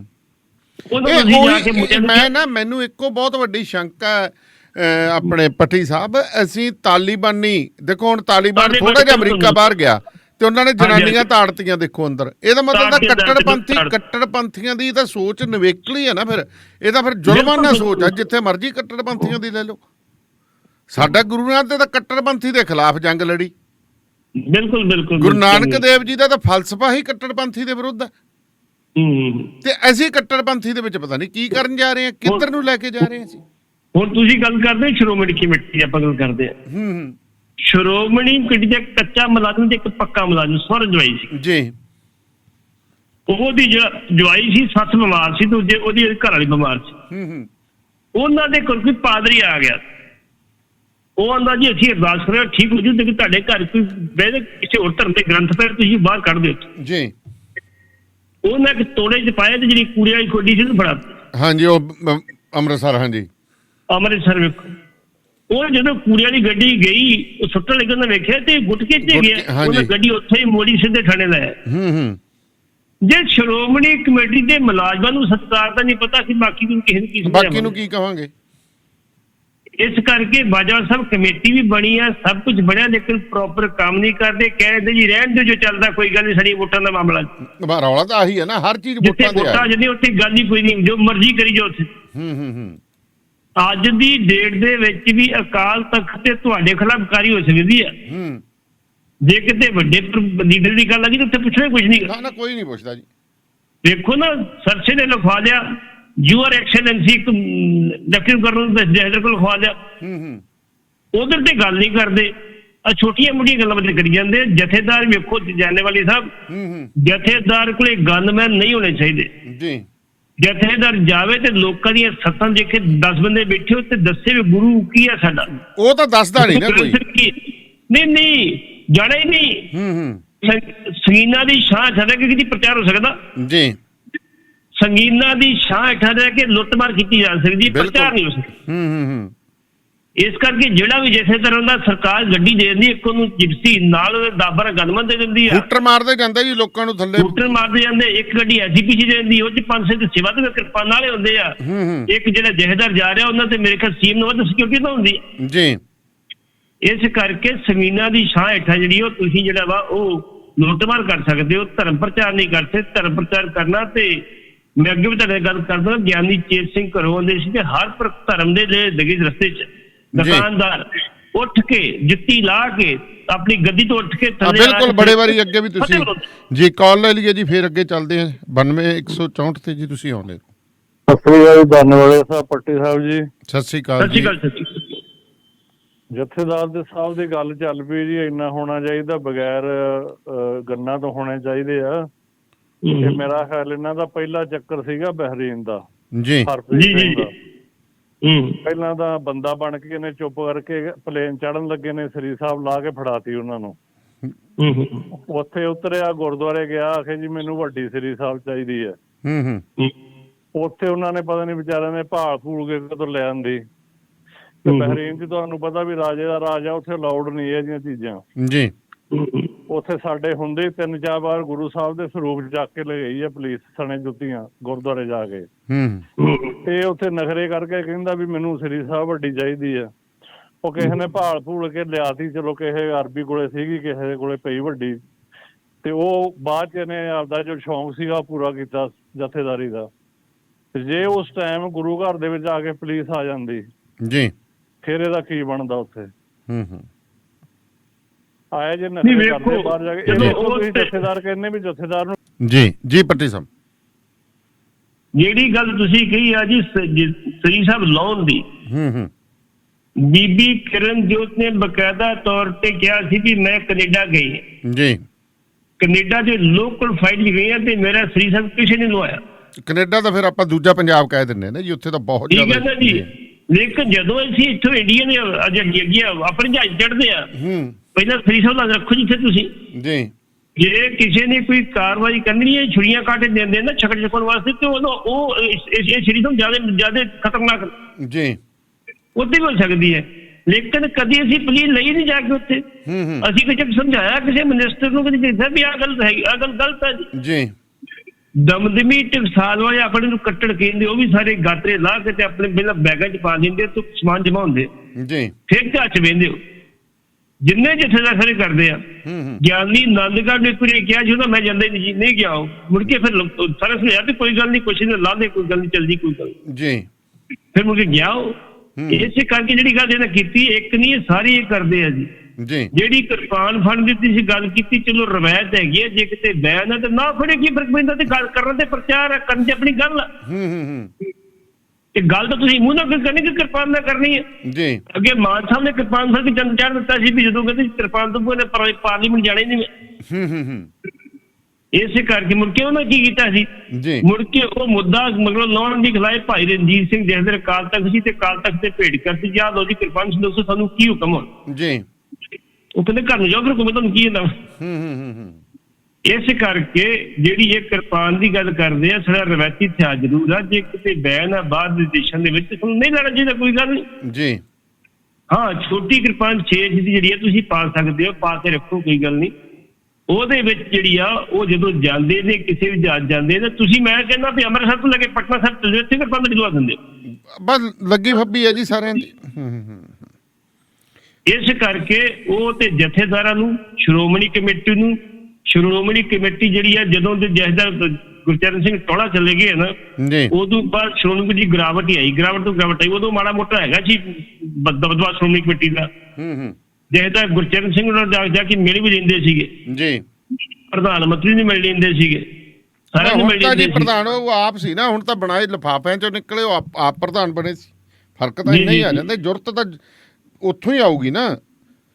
ਅੱਗੇ ਹੁਣ ਅੱਜ ਗੱਲ ਚੱਲ ਰਹੀ ਸੀ, ਕਹਿੰਦੇ ਜੀ ਹੁਣ ਦੇ ਆਏ ਕਿਵੇਂ ਸਿਸਟਮ ਬਦਲੂ। ਮੈਂ ਕਿਹਾ ਸਿਸਟਮ ਤਾਂ ਬਦਲਣਾ ਕੀ ਹੈ, ਪੁੱਠਾ ਮੋੜਨਾ ਪੈਣਾ। ਪਹਿਲਾਂ ਪਿੰਡਾਂ ਦੇ ਸਰਪੰਚ ਤੇ ਮੋਹਤਬਾਰ MLA ਬਣਾਉਂਦੇ ਸੀ, ਜਿਹਨੇ MLA ਖੜਾ ਹੋਣਾ ਹੁੰਦਾ ਸੀ, ਪਹਿਲਾਂ ਪਿੰਡਾਂ ਦੇ ਸਰਪੰਚਾਂ ਤੇ ਮੋਹਤਬਾਰਾਂ ਕੋਲੇ ਆਉਂਦਾ ਸੀ। ਬਿਲਕੁਲ। ਤੇ ਹੁਣ ਕੀ ਹੋ ਗਿਆ ਜੀ, ਹੁਣ ਉਹ ਜਦੋਂ MLA ਸਾਹਿਬ ਸਰਪੰਚ ਬਣਾਉਂਦੇ ਆ ਤਾਂ ਉਹਨੂੰ ਕੀ ਲੋੜ ਪਈ ਆ, ਧੱਕੇ ਨਾਲ ਤਾਂ ਬਣਦਾ ਸਾਰਾ ਕੁਝ। ਜਦੋਂ ਅਸੀਂ ਪਿੰਡਾਂ ਵਾਲੇ ਆਪਣੇ ਸਰਪੰਚ ਚੁਣ ਲੱਗ ਪਏ, ਅਸੀਂ ਕਾਮਯਾਬ ਹੋ ਜਾਾਂਗੇ। ਬਿਲਕੁਲ ਇਹ ਪਰੰਪਰਾ ਬੰਦ ਹੋਣੀ ਚਾਹੀਦੀ ਆ। ਇਹ ਨਾ ਇਦਾਂ ਜੇਕਰ ਚੱਲਦਾ ਰਿਹਾ ਤੇ ਆਉਣ ਵਾਲੀ ਸਮੇਂ ਜਿਹੜੀ ਪੰਚਾਇਤਾਂ ਦਾ ਸੰਕਲਪ ਖਤਮ ਹੋ ਜਾਏਗਾ ਸਾਡਾ ਜੀ। ਬਿਲਕੁਲ ਜੀ। ਤੇ ਪੱਟੀ ਸਾਹਿਬ, ਇਜ਼ਹਾਰ ਆਲਮ ਨੂੰ ਸਪੁਰਦੇ ਖਾਕ ਕਰ ਦਿੱਤਾ ਗਿਆ ਕਿ ਨਹੀਂ, ਕੀ ਉੱਥੇ ਰਿਹਾ ਸਾਰਾ? ਨਹੀਂ, ਉਹਨਾਂ ਨੂੰ ਸਪੁਰਦੇ ਖਾਕ 'ਚ ਕਰ ਦਿੱਤਾ ਗਿਆ ਜੀ। ਲੇਕਿਨ ਜਦੋਂ ਉਹਨੂੰ ਸਪੁਰਦੇ ਖਾਕ ਕਰਨ ਵਾਸਤੇ ਗਏ ਨੇ, ਰੋਜ਼ਾ ਸ਼ਰੀਫ ਜਿਹੜਾ ਹੈਗਾ ਸਰਹੰਦ, ਉਸ ਟਾਈਮ ਦੇ ਉੱਤੇ ਜਿਹੜੇ ਸੀ ਉੱਥੇ ਪਹੁੰਚ ਗਏ ਸੀ ਸਾਡੇ ਸ਼੍ਰੋਮਣੀ ਅੰਮ੍ਰਿਤਸਰ ਦੇ ਜਿਹੜੇ ਸੀ ਘਰ ਜੀ। ਉਹਨਾਂ ਕਾਫੀ ਨਾਅਰੇਬਾਜ਼ੀ ਕੀਤੀ। ਉਹਨੇ ਕਿਹਾ ਜੀ ਅਸੀਂ ਪੰਜਾਬ ਦੀ ਧਰਤੀ ਤੇ ਇਹਨੂੰ ਦਫਨਾਉਣ ਨਹੀਂ ਦੇਵਾਂਗੇ, ਇਹ ਸਾਡਾ ਕਾਤਲ ਆ। ਤੇ ਫਿਰ ਕਿੰਨੇ ਕੁ ਬੰਦੇ ਹੋਣਗੇ, 100 ਨਹੀਂ 50 ਨਹੀਂ 100 ਹੋਣਗੇ, ਕਿੰਨੇ ਬੰਦੇ ਹੋਣਗੇ। ਫਿਰ ਉਹ ਪੁਲਿਸ ਤੇ ਜਿਹੜੇ ਸੀ ਬੰਦੇ ਫੜ ਕੇ ਦਿੱਤੇ ਅੰਦਰ ਥਾਣੇ ਦੇ ਵਿੱਚ, ਤੇ ਫਿਰ ਉਹਨਾਂ ਨੂੰ ਦਫਨਾ ਦਿੱਤਾ ਗਿਆ ਜੀ। ਲੇਕਿਨ ਉਹਨਾਂ ਦੀ ਗੱਲ ਤੇ ਠੀਕ ਸੀ, ਲੇਕਿਨ ਸਮੇਂ ਦੇ ਉੱਤੇ ਤੇ ਮਗਥਾਈ ਨਹੀਂ। ਜਿਹੜੇ ਸਾਡੇ ਕਹਿੰਦੇ ਹੁੰਦੇ ਸੀ ਫਖਰੇ ਕੌਮ ਕਹਿੰਦੇ ਹੁੰਦੇ ਸੀ ਸਾਡੀ ਸਰਕਾਰ ਆਈ ਤੇ ਸਾਰੇ ਅੰਦਰ ਹੋਣਗੇ ਜੀ, ਤੇ ਉਹਨਾਂ ਅੰਦਰ ਕੀ ਕਰਨੇ ਸੀ, ਐਮਰਜੈਂਸੀ ਟਿਕਟਾਂ ਵੀ ਦਿੱਤੀਆਂ ਨੇ, ਸੀ ਮੀਤ ਪ੍ਰਧਾਨ ਵੀ ਬਣਾਤੇ ਸੀ। ਇਸ ਕਰਕੇ ਉਹ ਸੁਰਦੇ ਖਾਕ ਤੇ ਜ਼ਰੂਰ ਹੋ ਗਏ ਆ ਜੀ, ਲੇਕਿਨ ਉੱਥੇ ਰੌਲਾ ਪਾ ਕਾਫੀ ਪਿਆ। ਇਹਨਾਂ ਜਾ ਕੇ ਕਾਲੀ ਸ਼੍ਰੋਮਣੀ ਅਕਾਲੀ ਅੰਮ੍ਰਿਤਸਰ ਨਾਲ ਰੌਲਾ ਪਾਇਆ। ਮਾਨ ਸਾਹਿਬ ਨੇ ਕਿਹਾ ਬਿਲਕੁਲ ਠੀਕ ਕੀਤਾ ਬੰਦਿਆਂ ਨੇ, ਇਹ ਬੰਦੀ ਦੀ ਇੱਥੇ ਧਰਤੀ ਤੇ ਲਾਸ਼ ਨਹੀਂ ਦਬਾਈ ਜਾਣੀ ਚਾਹੀਦੀ, ਜਿੱਥੇ ਮਰਜ਼ੀ ਨਾ ਜਾਓ, ਪੰਜਾਬ ਚ ਦਬਾਉਂਦੇ ਨਹੀਂ। ਪੰਜਾਬ ਦੀ ਨੌਜਵਾਨ ਘਾਣ ਕਰਨ ਵਾਲਾ ਬੰਦਾ ਸੀਗਾ ਜੀ ਜੀ। ਅੱਛਾ, ਆਪਾਂ ਆਪਣੀ ਸ਼੍ਰੋਮਣੀ ਕਮੇਟੀ ਦੀ ਤਾਂ ਗੱਲ ਕਰ ਲਈ, 2 ਨੰਬਰ ਤੇ ਆਉਂਦੀ ਹੈ ਜੀ ਦਿੱਲੀ ਗੁਰਦੁਆਰਾ ਪ੍ਰਬੰਧਕ ਕਮੇਟੀ ਜੀ ਜੀ ਜੀ ਜੀ। ਇੱਥੇ ਹੁਣ ਕਾਰਜਕਾਰੀ ਬੋਰਡ ਦੀ ਮੀਟਿੰਗ ਸੀ, ਉਹ ਕਹਿੰਦੇ ਵੇਖੋ ਜਿਹੜੀ ਦਿੱਲੀ ਕਮੇਟੀ ਤੁਸੀਂ ਗੱਲ ਕਰਦੇ ਹੋ, ਦਿੱਲੀ ਕਮੇਟੀ ਦੇ ਵਿੱਚ ਜਿਹੜੇ ਆ ਉਹ 46 ਮੈਂਬਰ ਚੁਣੇ ਜਾਂਦੇ ਜੀ, ਤੇ 5 ਮੈਂਬਰ ਜਿਹੜੇ ਉਹ ਬਾਹਰੋਂ ਲੈ ਜਾਂਦੇ ਆ। 2 ਮੈਂਬਰ ਆਉਂਦੇ ਸਿੰਘ ਵੱਖ-ਵੱਖ ਸਿੰਘ ਸਭਾਵਾਂ ਤੋਂ, ਉਹ ਲਾਟਰੀ ਸਿਸਟਮ ਰਾਹੀਂ ਆਉਂਦੇ ਆ। 2 ਮੈਂਬਰ ਜਿਹੜੇ ਇਹ 46 ਮੈਂਬਰ ਇਹ ਨਾਮਜ਼ਦ ਕਰਦੇ ਜੀ, ਇਹ ਚੋਣ ਕਰਦੇ ਉਹਨਾਂ ਦੀ। 1 ਮੈਂਬਰ ਸ਼੍ਰੋਮਣੀ ਕਮੇਟੀ ਭੇਜਦੀ ਹੈ ਨੋਮੀਨੇਟ ਕਰਕੇ ਜੀ। ਇਹਨਾਂ ਦੀ ਗਿਣਤੀ 51 ਹੋ ਜਾਂਦੀ ਹੈ। 51 ਨਾਲ ਜਿਹੜੇ ਤਖਤਾਂ ਦੇ ਜਥੇਦਾਰ ਉਹ ਤੇ ਹੈਡ ਗ੍ਰੰਥੀ ਜਿਹੜਾ ਵਾ ਬੰਗਲਾ ਸਾਹਿਬ ਵਾਲਾ, ਉਹ ਇਹਨਾਂ ਦੇ ਮੈਂਬਰ ਹੁੰਦੇ ਨੇ, ਉਹਨਾਂ ਨੂੰ ਵੋਟ ਪਾਉਣ ਦਾ ਅਧਿਕਾਰ ਨਹੀਂ ਹੁੰਦਾ ਜੀ। ਹੁਣ 50 ਮੈਂਬਰਾਂ ਦੇ ਵਿੱਚੋਂ ਇਸ ਵੇਲੇ 50 ਮੈਂਬਰ ਹੈਗੇ, ਇੱਕ ਦੀ ਡੈਥ ਹੋ ਚੁੱਕੀ ਹੈ ਜੀ। ਹੁਣ ਉਹਦੇ ਮੁਤਾਬਕ ਇਹ ਕਹਿੰਦੇ ਆ ਇੰਦਰ ਮੋਹਨ ਸਿੰਘ ਜਿਹੜੇ ਇਹਨਾਂ ਮਾਮਲੇ ਦੇ ਜਾਣਕਾਰ ਨੇ, ਜਿਹੜੇ ਡਾਇਰੈਕਟਰ ਗੁਰਦੁਆਰਾ ਚੋਣ ਕਮਿਸ਼ਨ ਰਹੇ ਨੇ ਕਾਫੀ ਦਿਨ, ਉਹਨਾਂ ਐਕਟਿਵ ਪੜਿਆ, ਸਭ ਕੁਛ ਕੀਤਾ। ਉਹ ਜਦੋਂ ਐਤਕੀ ਕੋਆਪਸ਼ਨ ਹੋਣ ਲੱਗੀ ਤੇ ਇਹ 3 ਬੰਦੇ, ਇੱਕ ਬੀਬੀ ਰਣਜੀਤ ਕੌਰ ਸੀ, ਇੱਕ ਇੰਦਰ ਮੋਹਨ ਸੀ ਤੇ ਇੱਕ ਹੋਰ ਸੀ ਜੀ, 2 ਹੋਣੇ ਸੀ। ਉਹਦੇ ਵਿੱਚ ਇੰਦਰ ਮੋਹਨ ਨੇ ਆਬਜੈਕਸ਼ਨ ਕਰ ਦਿੱਤਾ ਵੀ ਜਿਹੜੀ ਬੀਬੀ ਰਣਜੀਤ ਕੌਰ ਇਹਨੇ ਅੰਮ੍ਰਿਤ ਨਹੀਂ ਛਕਿਆ। ਉਹਦੇ ਵਿੱਚ ਬਕਾਇਦਾ ਤੌਰ ਤੇ ਇਨਕੁਆਇਰੀ ਹੋਈ ਤੇ ਇਹ ਪਾਇਆ ਗਿਆ ਵਾਕਿਆ ਬੀਬੀ ਰਣਜੀਤ ਕੌਰ ਨੇ ਅੰਮ੍ਰਿਤ ਨਹੀਂ ਛਕਿਆ ਤੇ ਚੋਣ ਲੜਨ ਤੋਂ ਅਯੋਗ। ਜਹਦਰ ਅਕਾਲ ਤਖਤ ਨੂੰ ਚਿੱਠੀ ਲਿਖੀ ਵੀ ਬਾਬਾ ਜੀ ਇਹ ਗੱਲ ਹੈਗੀ ਆ ਤੇ ਤੁਹਾਨੂੰ ਪਤਾ ਉੱਥੋਂ ਕਾਰਵਾਈ ਕੀ ਹੋਣੀ ਸੀ। ਉਹਨਾਂ ਕਹਿਤਾ ਜੇ ਨਹੀਂ ਛਕਿਆ ਤੇ ਬੀਬੀ ਜੀ ਹੁਣ ਅੰਮ੍ਰਿਤ ਛਕ ਲੈ। ਲੇਕਿਨ ਜਿਹੜੀ ਕਮੇਟੀ ਨੇ ਪੜਤਾਲ ਕੀਤੀ, ਉਹਨਾਂ ਕਹਿਤਾ ਵੀ ਇਹਨੂੰ ਯੋਗ ਕਰਾਰ ਦਿੱਤਾ ਤੇ ਫਿਰ ਉਹ ਜਿਹੜਾ ਇੰਦਰ ਮੋਹਨ ਸਿੰਘ ਜਿਹੜਾ ਸੀ ਮੈਂਬਰ ਬਣ ਗਿਆ ਜੀ, ਕੋਆਪਟ ਹੋ ਗਿਆ। ਇਹ ਬੀਬੀ ਰਹੀ ਕਾਫੀ ਦੇਰ, ਜਦੋਂ ਇਨਕੁਆਇਰੀ ਚੱਲਦੀ ਰਹੀ ਆ, ਸੀਨੀਅਰ ਮੀਤ ਪ੍ਰਧਾਨ ਵੀ ਰਹੀ ਉੱਥੇ ਦਿੱਲੀ ਕਮੇਟੀ ਦੀ ਜੀ। ਲੇਕਿਨ ਉਹ ਦੂਜੀ ਗੱਲ ਇਹ ਸੀ, ਉਹ ਉੱਥੋਂ ਦੀ ਮੁਲਾਜ਼ਮ ਸੀ, ਨਾਲ ਮੁਲਾਜ਼ਮ ਇਲੈਕਸ਼ਨ ਨਹੀਂ ਲੜ ਸਕਦਾ ਜੀ। ਉਹ ਮੁਲਾਜ਼ਮ ਦੂਜਾ ਮੁਲਾਜ਼ਮ ਸੀ ਉਹਦਾ ਜੀ, ਇੱਕ ਹੈਗਾ ਸੀ। 2 ਗੱਲਾਂ ਸੀ ਜਿਹਦੇ ਕਰਕੇ ਵਿਚਾਰੀ ਦੀ ਮੈਂਬਰੀ ਚਲੇ ਗਈ ਤੇ ਇਹ ਇੰਦਰ ਮੋਹਨ ਆ ਗਿਆ। ਹੁਣ ਇੰਦਰ ਮੋਹਨ ਨੇ ਇੱਕ ਪੱਤਰ ਲਿਖਿਆ, ਇੰਦਰ ਮੋਹਨ ਨੇ ਇੱਕ ਪੱਤਰ ਲਿਖਿਆ, ਇਹ ਪ੍ਰਧਾਨ ਨੂੰ ਵੀ ਲਿਖਿਆ ਤੇ ਗੁਰਦੁਆਰਾ ਚੋਣ ਕਮਿਸ਼ਨ ਨੂੰ ਲਿਖਿਆ। ਉਹਨਾਂ ਨੂੰ ਕਿਹਾ ਵੀ ਜਿਹੜੀ ਇਕੱਤਰਤਾ ਸਾਡੀ 2 ਸਾਲ ਬਾਅਦ ਹੁੰਦੀ ਹੋਣੀ ਚਾਹੀਦੀ, ਉਹ ਇਕੱਤਰਤਾ ਬੁਲਾਓ। ਵੈਸੇ ਜਿਹੜੀ ਸਾਡਾ ਐਕਟ ਆ 1971 ਦਾ ਐਕਟ ਆ, 1971 ਚ ਐਕਟ ਬਣਿਆ ਸੀ ਤੇ ਪਹਿਲੀ ਚੋਣ 1974 ਚ ਹੋਈ ਸੀ ਜੀ। ਉਹਦੇ ਵਿੱਚ ਐਕਟ ਦੇ ਮੁਤਾਬਕ ਇਹ ਆ ਵੀ ਤੁਹਾਨੂੰ 3 ਮਹੀਨੇ ਬਾਅਦ ਤੁਹਾਨੂੰ ਜਨਰਲ ਹਾਊਸ ਬੁਲਾਉਣਾ ਪਏਗਾ ਜੀ। ਹਰ 15 ਦਿਨ ਬਾਅਦ ਤੁਹਾਨੂੰ ਐਗਜ਼ੈਕਟਿਵ ਦੀ ਮੀਟਿੰਗ ਕਰਨੀ ਪਏਗੀ ਜੀ। ਜਿਹੜਾ ਤੁਹਾਡਾ 15 ਦਿਨਾਂ ਬਾਅਦ ਆਇਆ, ਤੁਹਾਡੀ ਆਮਦਨ ਕਿੰਨੀ ਹੋਈ ਤੇ ਖਰਚ ਕਿੰਨਾ ਨਾ, ਉਹ ਬਕਾਇਦਾ ਤੌਰ ਤੇ ਤੁਹਾਨੂੰ ਬੋਰਡ ਤੇ ਲਾਉਣਾ ਪਊਗਾ ਵੀ ਸਾਨੂੰ ਇੰਨੀ ਆਮਦਨ ਹੋਈ, ਇੰਨਾ ਅਸੀਂ ਖਰਚ ਕੀਤਾ, ਇੰਨੇ ਬਕਾਇਦਾ ਸਾਡੇ ਕੋਲ ਪੈਸੇ ਪਏ ਨੇ ਜੀ। ਪਰ ਇਹ ਕਰਦਾ ਕੋਈ ਨਹੀਂ। ਹੁਣ ਇੰਦਰ ਮੋਹਨ ਨੇ ਜਿਹੜਾ ਚਿੱਠੀ ਲਿਖੀ, ਉਹਦੇ ਵਿਆਹ ਤੇ ਕਿਹਾ ਤੁਸੀਂ ਮੀਟਿੰਗ ਕਾਲ ਕਰੋ ਇਮੀਡੀਏਟਲੀ ਜੀ। ਇਹਦੇ ਵਿੱਚ 29 ਮੈਂਬਰ ਸਰਸੇ ਨਾਲ ਤੇ 21 ਮੈਂਬਰ ਦੇ ਵਿਰੋਧ ਚ ਨੇ ਜੀ। ਜਿਹੜੇ 29 ਮੈਂਬਰ ਉਹਨਾਂ ਦੀ ਕਈ ਮਜਬੂਰੀਆਂ ਨੇ, ਕਿਸੇ ਦਾ ਮੁੰਡਾ ਭਰਤੀ ਕੀਤਾ, ਕਿਸੇ ਦੀ ਕੁੜੀ ਭਰਤੀ ਕੀਤੀ ਹੈ, ਕਿਸੇ ਨੂੰ ਟਿਕਟ ਦਿੱਤੀ ਆ, ਉਹ ਕਹਿੰਦੇ ਏਦਾਂ ਤੇ ਵੋਟ ਸਿੱਧੇ ਅਸੀਂ ਪਾ ਨਹੀਂ ਸਕਦੇ, ਤੁਸੀਂ ਇਲੈਕਸ਼ਨ ਕਰਾ ਲਓ, ਪ੍ਰਧਾਨਗੀ ਦੁਬਾਰਾ ਇਲੈਕਸ਼ਨ ਕਰਾ ਲਓ, ਅਸੀਂ ਜਿਹੜਾ ਵਾ ਤੁਹਾਨੂੰ ਵੋਟ ਪਾ ਦਿਆਂਗੇ ਜੀ। ਹੁਣ ਇਹ ਲਿਖ ਕੇ ਦੇਂਦੇ ਆ ਵੀ ਤੁਸੀਂ ਇਹਦੇ ਉੱਤੇ ਬਕਾਇਦਾ ਤੌਰ ਤੇ 21 ਮੈਂਬਰ ਤੁਸੀਂ ਇਹਦੀ ਮੀਟਿੰਗ ਕਾਲ ਕਰੋ ਜਨਰਲ ਹਾਊਸ ਦੀ, ਤੇ ਪ੍ਰਧਾਨਗੀ ਦੀ ਚੋਣ ਦੁਬਾਰਾ ਕਰੋ। 2 ਸਾਲ ਤੋਂ ਹੋਣੀ ਹੁੰਦੀ ਹੈ, ਨਹੀਂ ਕਰਾਉਂਦੇ ਤੁਸੀਂ। ਹੁਣ ਸਰਸਾਲ ਸਾਹਿਬ ਨੂੰ ਪਤਾ ਵੀ ਜੇ ਕਿਤੇ ਦੁਬਾਰਾ ਚੋਣ ਕਰਾਤੀ ਤੇ ਜੇ ਕਿ ਮੇਰੇ ਬੰਦੇ ਉਧਰ 4-5 ਚਲੇ ਗਏ ਤੇ ਮੇਰੀ ਲਈ ਮੁਸ਼ਕਲ ਹੋ ਜੂਗੀ। ਉਹ ਚੋਣ ਨਹੀਂ ਕਰਾਉਂਦੇ। ਅਜੇ ਇਹ ਮਾਮਲਾ ਵੀ ਜੇ ਅਦਾਲਤ ਚਲ ਜਾਣਾ ਹੁਣ ਜੀ, ਚੋਣ ਦਾ ਤੇ ਜਾਣਾ ਇਹ ਵੀ ਅਦਾਲਤ ਚਲੇ ਜਾਣਾ। ਇਸ ਕਰਕੇ ਦਿੱਲੀ ਕਮੇਟੀ ਸਭ ਅੱਛਾ ਨਹੀਂਗਾ। ਉੱਥੇ ਵੇਖੋ ਸਰ ਨੇ ਜਿਹੜੇ ਬੜੇ ਕੱਪੜਿਆਂ ਤੋਂ ਬਾਹਰ ਹੋਏ ਪਏ ਆ ਵੀ ਚੋਣ ਮੁਲਤਵੀ ਕਿਉਂ ਕੀਤੀ ਆ। ਜੇ ਬੰਗਾਲ ਦੀ ਚੋਣ ਹੋ ਸਕਦੀ ਆ ਤੇ ਆਪਣੇ ਇੱਥੇ ਉੱਤਰ ਪ੍ਰਦੇਸ਼ ਪੰਚਾਇਤੀ ਚੋਣਾਂ ਹੋ ਸਕਦੀਆਂ, ਜ਼ਿਲ੍ਹਾ ਪੰਚਾਇਤ ਦੀਆਂ ਚੋਣਾਂ ਹੋ ਸਕਦੀਆਂ, ਇਹ ਵੀ ਹੋ ਸਕਦੀ, ਇਹ ਵੀ ਹੋ ਸਕਦੀ, ਇਹ ਕੋਈ ਹੋ ਸਕਦੀ। ਕੱਲ ਨੂੰ ਦਿੱਲੀ ਦੇ ਵਿੱਚ ਜਿਹੜੀਆਂ ਮਿਊਨਿਸਪੈਲਿਟੀ ਦੀਆਂ ਚੋਣਾਂ ਨੇ ਉਦੋਂ ਉਹ ਵੀ ਹੋਣੀਆਂ, ਫਿਰ ਇਹ ਕਿਉਂ ਨਹੀਂ ਹੋ ਸਕਦੀ। 1984 ਤੋਂ ਬਾਅਦ ਦਾਨੇ ਵਾਲੀਆ ਸਾਹਿਬ ਦਿੱਲੀ ਕਮੇਟੀ ਦੀ 1985 ਚੋਣ ਹੋਈ, ਲੇਕਿਨ 6 ਵਾਰੀ ਉਦੋਂ ਵੀ ਬੁਲਾਇਆ ਗਿਆ ਜੀ, ਜਨਰਲ ਹਾਊਸ ਬੁਲਾ ਕੇ ਬਕਾਇਦਾ ਤੌਰ ਤੇ ਪ੍ਰਧਾਨ ਦੀ ਚੋਣ ਹੁੰਦੀ ਰਹੀ ਬਕਾਇਦਾ ਉਹ ਚੁਣਦੇ ਰਹੇ ਉਹਨੂੰ ਜੀ। ਲੇਕਿਨ ਹੁਣ ਸਰਸਾ ਸਾਹਿਬ ਨਹੀਂ ਬੁਲਾ ਰਹੇ, ਹੁਣ ਸਰਨੇ ਜਾਣਗੇ ਕੋਰਟ, ਦੇਖੋ ਜੀ ਆਗੇ ਦੇਖੋ ਤੱਕ ਹੈ। ਹਾਂਜੀ ਹਾਂਜੀ ਹਾਂਜੀ। ਸੋ ਬਹੁਤ ਬਹੁਤ ਮਿਹਰਬਾਨੀ ਭੱਟੀ ਸਾਹਿਬ, ਤੁਹਾਡੀ ਸ਼ੁਕਰੀਆ, ਧੰਨਵਾਦ। ਸੋ ਪ੍ਰੋਗਰਾਮ ਸ਼ਮਾਦਾਨ ਦੇ ਵਿੱਚ ਇੱਕ ਬ੍ਰੇਕ ਦਾ ਸਮਾਂ।